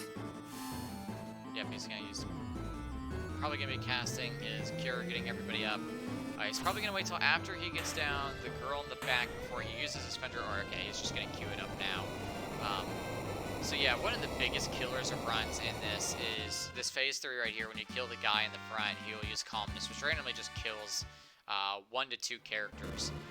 But if you have Golem or Fenrir, it will block the hit for you. The other option is you can cast Life 3, and that will also get you through it, but that one's a little bit rarer to do just because finding Life 3 isn't always super easy to get onto an Esper. Most of the time, it's going to be the Fenrir Golem option. And then if you're on a seed where we do have sometimes... Yeah, just look at that damage he's putting out. Oof. Man, that's some... Yep, Calmness. He's already through it. Yeah, that Gao is doing some serious work here. I'm going to have to... Gao with Offering does some crazy damage we're ever seeing here. So he is already on the final Kefka. Again, I wish I could get the music going, because Kefka's final music is truly, I think, some of the best music in Final Fantasy, if not the best. But we'll get it here in a second with Mildane going up into the tower. Yeah, and he's about to hit that right now as he steps on the last switch to start phase 1. Mr. Entity now also getting through Shiva and Ifrit, so he won't be too far behind. All he has left to get through is Doom, and we're about to hit that final phase as we're now getting asked, of course, to set Sir Drulith Twitch, and let's see what happens with him with that. Yeah, so I expect he might even get a sub 210 on this with how much damage that that Gao is putting out. See, yeah, if he gets multiple of those shrapnels back and forth like that, because he's obviously got a Genji glove too. Like he very easily could be sub 10 because he's gonna double cast ultimate, do a lot of damage there, and he's probably just gonna have that Setzer use the Mega Elixir when the Goner phase comes up just to be safe. Yeah, I don't think he's gonna have any issue killing this quickly. I mean, anything that's really potentially scary about this sort of final God Kefka phase comes later in the fight, and yeah, he's already at Goner. There is not going to be a later in the fight. Yeah, he's going to be sub 10, because look at that. Those shrapnels are doing 9,999. I mean, he's got 2 of those there. Yep, and that's it. So I think the official time was 2:08:18, I believe. 2:08:26. 2:08:26. Okay. So on his official stream, I've got 2:08:21. So I don't know if we go off of when he did that done in the Discord or if off of his official timer on his stream. You go off the Discord timer. Okay. I figured that's what we were doing, but yeah. Still a great time, sub 2:10. Not the fastest seed, but a very, very respectable time for the seed because of how gated it was and how linear it was. And with split XP slowing things down. Meanwhile, we got Mildane making quick work of this phase 1 with the jump. And we got Minister Entity taking on his Doom statue now, so he'll be on. He will be on Kefka pretty soon as well. Yeah, and if you go based off of the sort of unofficial standings that someone's put together, forget who. Hold on a second, I need to double check this so I can give him a proper shout out. That Keith has put together. That is a 6th place time so far right now. That is an excellent time, yeah. How many total runners do we have for this Kefka Grand Prix? Was it 23, I think? We have 45 runners for the Grand Prix. 45? Are you? Oh wow! I remember the first Kefka Grand Prix we get 20, and we thought we were impressive. So it's awesome to see how much this community is growing, and these Kefka Grand Prix is always such a fun event. It's basically like our own little league that we have going on. And I'm sure pretty soon we'll actually have official tournaments as well, but for right now, the Kefka Grand Prix is an excellent format for us to do because we get to try all types of different flag sets. You're not pressured to be on at a certain time. You can just record as long as you just stream your seed. You can, if you don't feel like streaming it or like you don't feel like commentating on your stream, just do what I do. You tell the stream no mic, no music, and then you just play it like normal. So. But yeah, already on phase 2 from Mildane, so he's making quick work of this. And while he's on that, we should probably see if we can get Drulith in for an interview real quick. Let's see if he's willing to give it to us.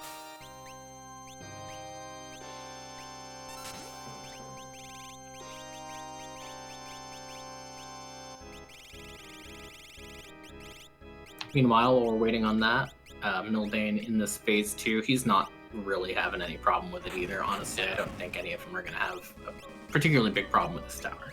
No, I think honestly he's losing most of his time just by menuing and deciding what spell he wants to cast. So, I think that's where he's losing most of his time.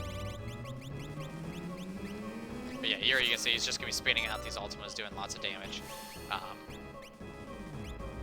So yeah, he'll be really close behind and getting that finished up. And then he'll be on to phase 3, which he should have no problem with. He actually has more health than I believe Drulith did, so he's probably not too worried about anything in here.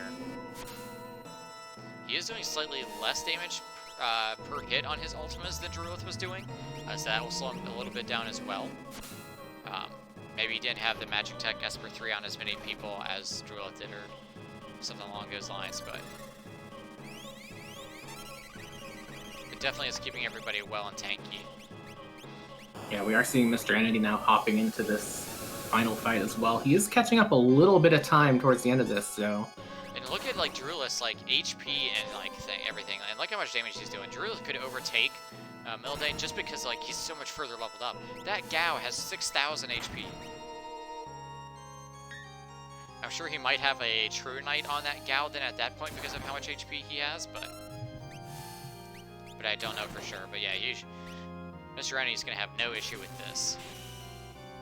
And we do have Drulith in here for an interview for the post-race here. First of all, congratulations. GG's on a very good time. 6th place for the week so far. How did you feel about the seeds? Yeah, the seed. Well,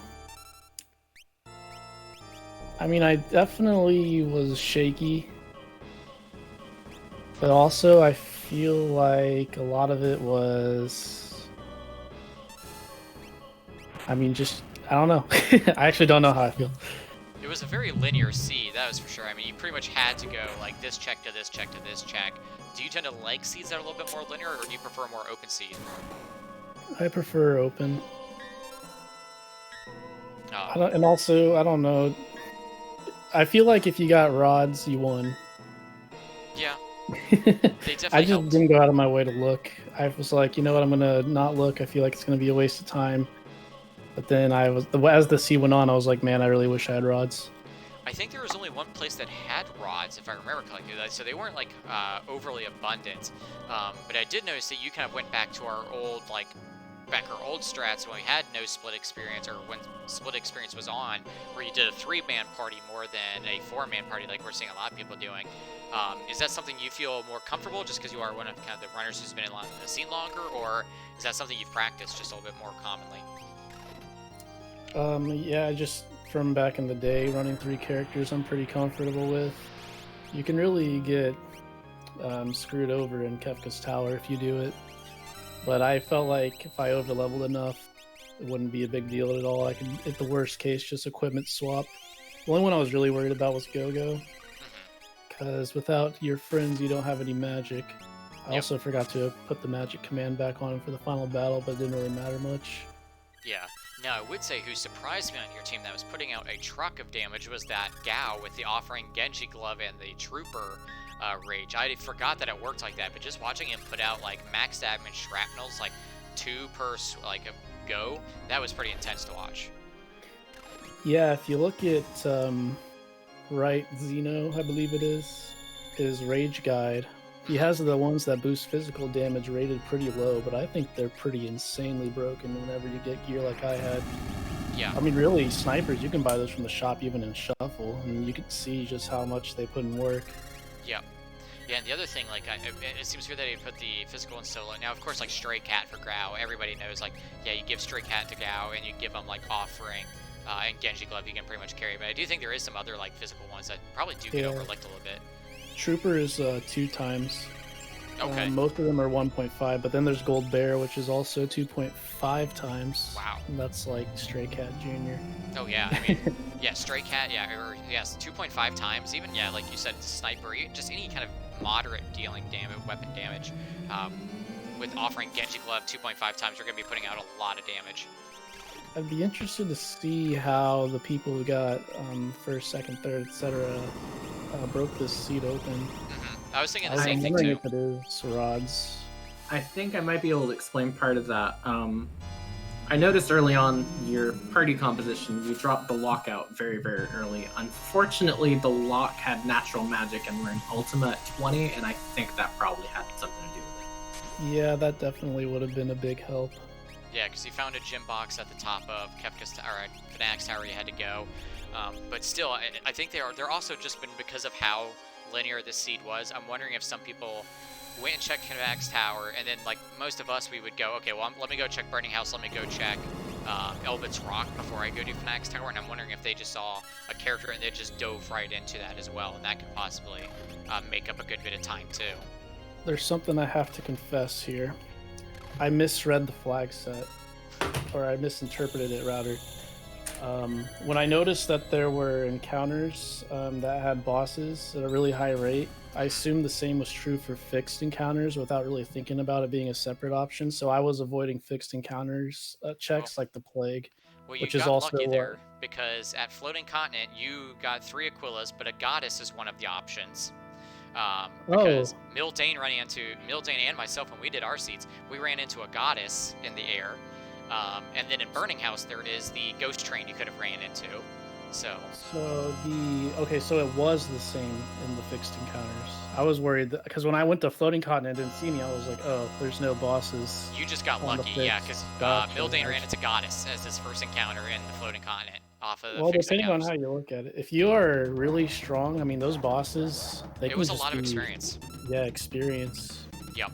The other side of it though is it did take him a good bit of time, so it's one of those you gotta weigh like, okay, is the time worth it that I got out of it? But it definitely worked out in your favor though. A sixth time at this point is still extremely good. Yeah, I'm not particularly unhappy with it, that's for sure, especially with the seed. Like, I know that if things just went a little bit wrong at some point, it could have snowballed into a really bad situation, so I'm just glad I was able to progress early on. Yeah. One last thing. I think the biggest misplay probably that, besides, not getting Ultima from Locke, that kind of set me behind the people ahead of me. I invested a lot into trying to uncurse the shield. Probably got a battle or two away before saying, forget it, it's time for KT. Yeah. thinking that that Paladin shield would be a safety net. I was also, my plan, I had like a play. See, I was overcomplicating it. I was like, okay, if I get a Paladin shield and I have the Esper that teaches Ultima, I can use one of my like low-level characters, put him in a party with Go-Go, kill the dragon in that party, and with the Paladin shield and the Esper, he'd get 50 magic points, and that'd be a 2x rate for Ultima. He'd learn Ultima, then Go-Go could use Ultima.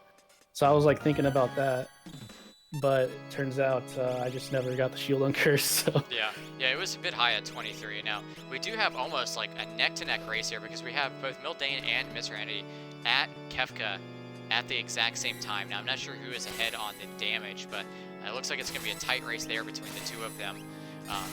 But yeah, the other thing I felt like that ate up a good bit of time too is because like was the dragons, because you had the Fanatics Tower dragon, but most of the time when you're doing Fanatics Tower, you were too low level to take on that.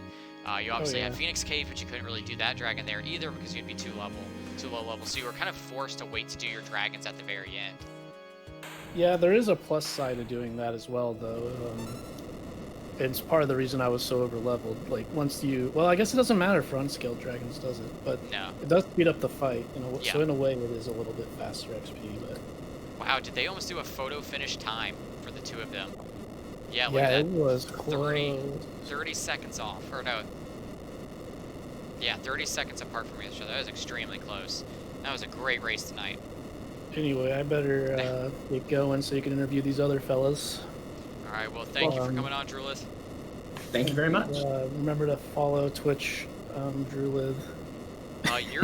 Your follow person died though, so it was Drulith Twitch something else. Yeah, lock Drulith Twitch. Yeah, we were poking fun at that. All right. Well, I better get out of here. See ya. Thanks for restreaming. Bye. Thanks, Drulith. All right, and I think now that they've finished 30 seconds apart from each other, it would be a very, very good time to see if we can get Mildane in for an interview next. Yep, we'll see if we can get Mildane, or maybe Mildane and Mr. Annie at both at the same time, however they feel comfortable doing that.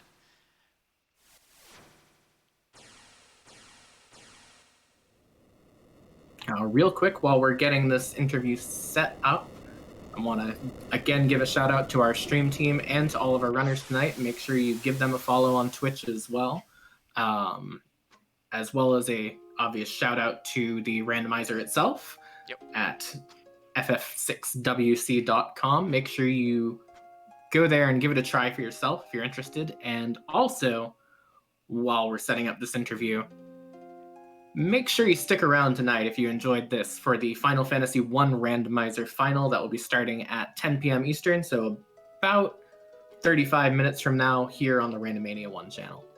Also, thank you for everybody over at Randomania who has helped with kind of creating these overlays that we use for this. It makes everything look so much better for help kind of getting us the music that we can use for this, and also just giving us a place to restream all these excellent races for you guys. So a big thanks to everybody over at Randomania as well. Yeah, we did get a recent update to our overlays from Mr. Uhu as well, so thank you very much for that. Yep, thank you. It looks amazing.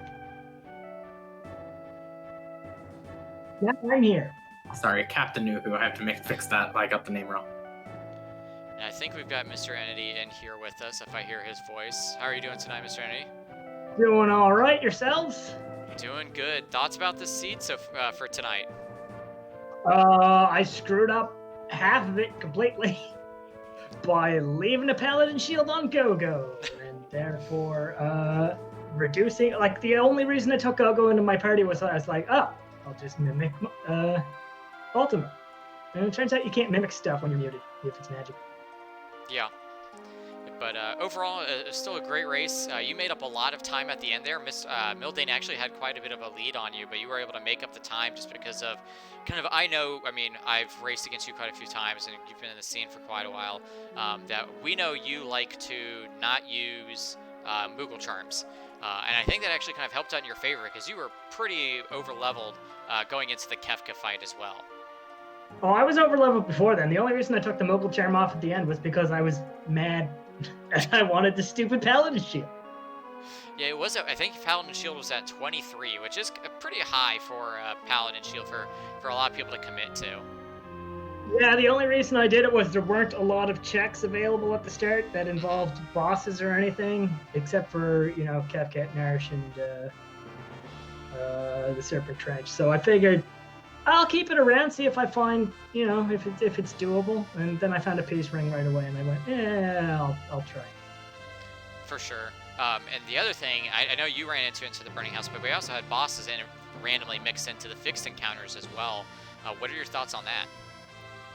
I didn't find any in the did you fixed not? encounters. I found them in. I found the Ghost Train in the Burning House, which Yep. I didn't mean to go to. I was just trying to use an inn. Yep. Turns out, World of Ruin, you can end up in the Burning House. Yep. And I also found Tritox at Kefka at Nourish, which was nice because I had just found Ultima.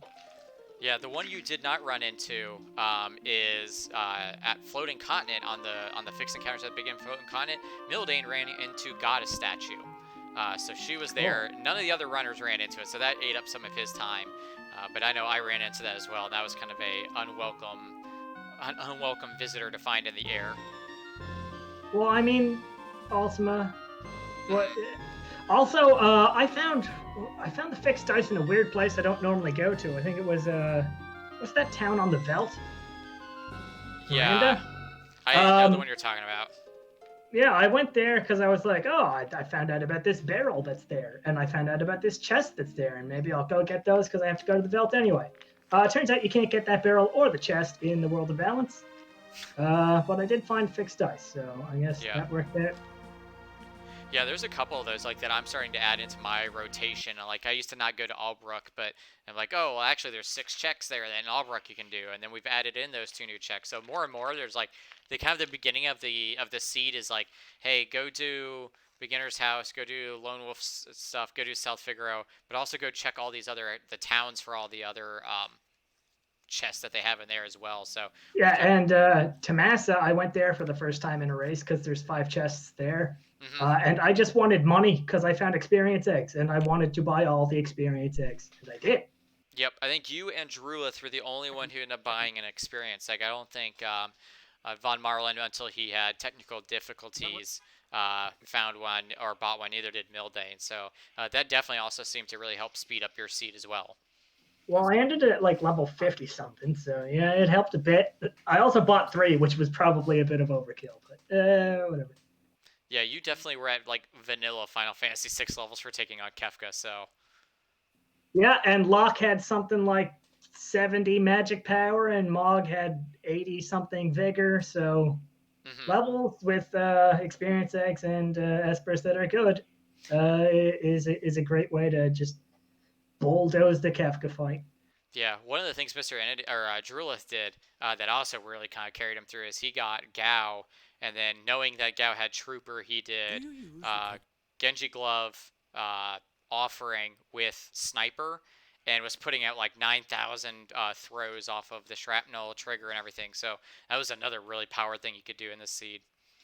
Yeah, there's I know like maybe 15 rages, and that's not one I have in my brain, I guess. So yeah, I was using Bio from a mag rotor, which I think is like a 1 in 4 chance that it's the right mag rotor, and that Anguiform or whatever that had Aqua Rig. That was the Kefka fight. Yeah, one of the things Mr. So we're getting a bit of looping, and I'm not sure from. Oh, okay, I think I figured it out.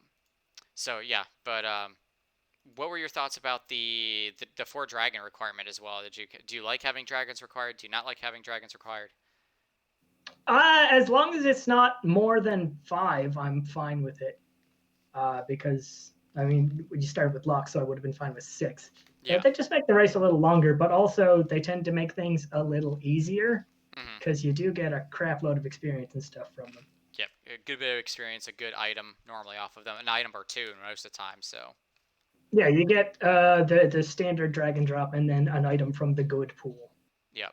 So it does look like we have Mildane also ready for an interview. So before Mr. Amy, we let you go, anything you want to tell everybody? Just did anybody notice when I was doing the Zone Eater check that I jumped straight onto a guy? He stayed with me for 2 squares and then didn't knock me off. I did notice that too. I was looking at that. I was like, I'm not sure what just happened right there. But that was impressive. Yeah, I was very surprised and pleased. But yeah, aside from that, just thanks for doing the stream and stuff. Thanks to Atma as always, and we'll see most of you in the community race tomorrow. Awesome. Thanks, Mr. Andy. Have a good one. You too. All right, and I think we're gonna go ahead and get Mildane in here as well. GG's Mildane. Hi, thank you. So, what were your thoughts about the seed tonight's seed? This is probably the most linear one of these seeds I've done. Did Future roll this one? I don't know, but this one was extremely linear. You basically had no derivation you could really do it until the very end when you got like Setzer and Future saying don't blame me for this. Okay. I do see that. I just whenever I have mandatory Strago checks, I think of him. Yeah, nobody likes doing Strago checks, especially this one where you ran into the ghost train in there, and then you were like me, where you unluckily at floating continent ran into Goddess. Yes, I was like, oh great, now I'm gonna have to fight Goddess 3 times, but fortunately it was just the once. Yeah, if you were really unlucky, you could get 2 to 3 goddesses, but yeah, you got lucky. You only had to ran into the one. She is a great source of experience though, and at that spot she's not super scary, but yeah, definitely not. And the guaranteed Excalibur was nice too. Yep, there is that, and then but yeah, other than that, the seed was pretty linear. You kind of did take the standard route that a lot of people did though, where you found the lock, got to level 20, had Ultima, and really kind of used that to carry you through as well. So yeah, I was when Cursed Shield was like 20 something. It's like, oh, finally a seed where I'm not going to be spamming Ultima all the time. But nope, that's just the way to go. Yeah, it's just too strong not to use when you get it. I know it kind of makes some seeds feel very similar all the time, but it's like, yeah, but I'm also racing, and the quickest thing is also normally the easiest thing. So, yep. But so we talked a little bit about how linear the seed was.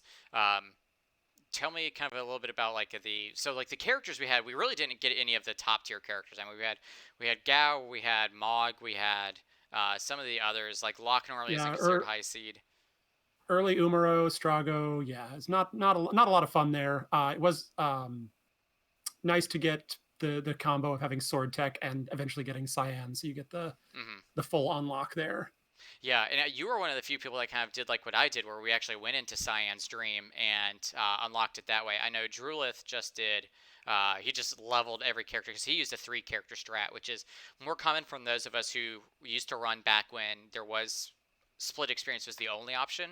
Yeah, I'm not used to this. I'm not used to the split experience, so I just run 4 by default. And I mean, I know we had the experience eggs early, but I never had enough money to buy a bunch of those. So I went with the Cyan's Nightmare route of unlocking those. Yeah, that definitely is what kind of sped Drulith up a little bit. That he basically sold off of a lot of his elixirs to get the experience eggs. I know that's also what Mr. Entity did. So, but yeah, that is kind of one of an older strat that you probably when you don't have split experience, there's really no reason not to bring 4 party members. But in the older kind of the older days of the randomizer, that was kind of we didn't have no split experience, so you kind of just learned to use 3 characters and then would like slingshot 1 or 2 of them up. So there was it was fun to see some interesting changes of strategy because of that as well. Tell me a little bit about, I guess, what are your thoughts on like having 4 dragons? Do you like having 4 dragons in there, or would you rather have all the dragons, none of the dragons? I usually even if I'm doing a no dragon seed, I will usually fight 1 or 2 just for the items and to get any last spells that I want, because the guaranteed 50 MP. So the 4 dragons is a nice balance. Although this particular one was slightly annoying since we had to do the early Phoenix Cave, but getting Cyan late meant you could just do the one in Mount Zozo instead.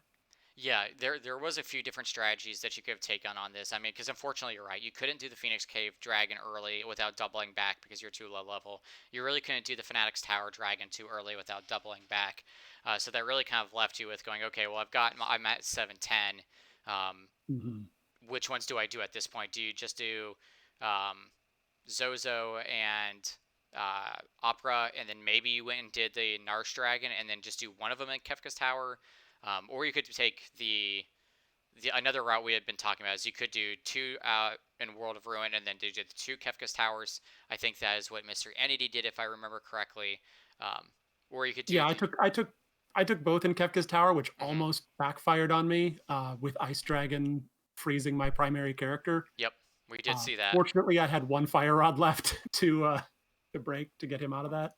Yeah, that definitely was. I know Nth was talking about that for the for Jacobus when he was on Wednesday, where you got both characters frozen. So you're just then saying to have to wait there, and that's also what happened to me. Only that was on Doom, where I got both Ooh, frozen.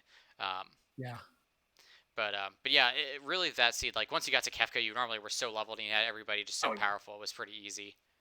Definitely. I mean, seeing both Magimaster and Doom at the statues was no fun, but Hmm. even at that point, you're so overpowered that it hardly mattered. Yeah, Ultima just kind of carry you through at that point. Hmm. Um, so, any other thoughts that you had about the seat in general, or about the Kefka Grand Prix that you would like Uh, to bring up? I'm enjoying it. This thanks to everybody for organizing it. This is the first big scale something like this I've done coming out of the Link to the Past Super Metroid randomizer communities, and just joining this one just a couple months ago, just in time to really dig into something like this has been a lot of fun. Yeah, it's been really excellent with the Kefka Grand Prix. Seeing all the new runners that we've been having, like yourself, they're coming over from different communities. We're really starting to Hmm. see it grow. And I was told that we had 43 people in this Grand Prix this time around. We basically doubled our entrance from the last one we had. And I really think the format that we have now is a lot better for newer people, just because in the old format, if you had the two lowest times, you were just out. And you were basically done until the next one started. So I think this one is also thankfully much more encouraging to bring new people in because they're like, okay, even if you Yeah, have to forfeit or you lose if you have a low time, you're still in it. guaranteed 8 matches. You Hmm. get to compare notes with everybody. You get to see all the restreams and see, okay, I could have done this, or find out all the things I did wrong. That's okay. I've been running this pretty much since the beginning, and I'm still doing a lot of things wrong. So there's always something that you can learn in this randomizer. Mhm. Um, but yeah, any last words before we get out of here? Mildane, Future, Nth. Thanks to everybody for running this. This has been a lot of fun, especially getting on the restream, getting to talk to folks like this. Awesome. Well, we look forward to seeing what your time looks like next seed, and Mildane. Yep. And thanks to good luck to everybody running as well. Awesome. Well, thank you, Mildane, for joining us. Nth, anything you wanted to bring up before we start to get out of here? Just another last reminder to everyone who's interested in seeing it. There is the FF1 randomizer finals coming up after this in about 20 minutes here on the Randomizer 1 channel. And I just want to say a quick thank you and shout out to all the runners and the stream staff, especially both Future and especially Zulfer on his first time tracking. I had that experience last week. I know how rough it can be at first. So basically doing a perfect job, always very happy to see. Awesome. Well, thank you, everybody, so much for joining us for the second edition of the Kefka Grand Prix. Have a good night, everybody.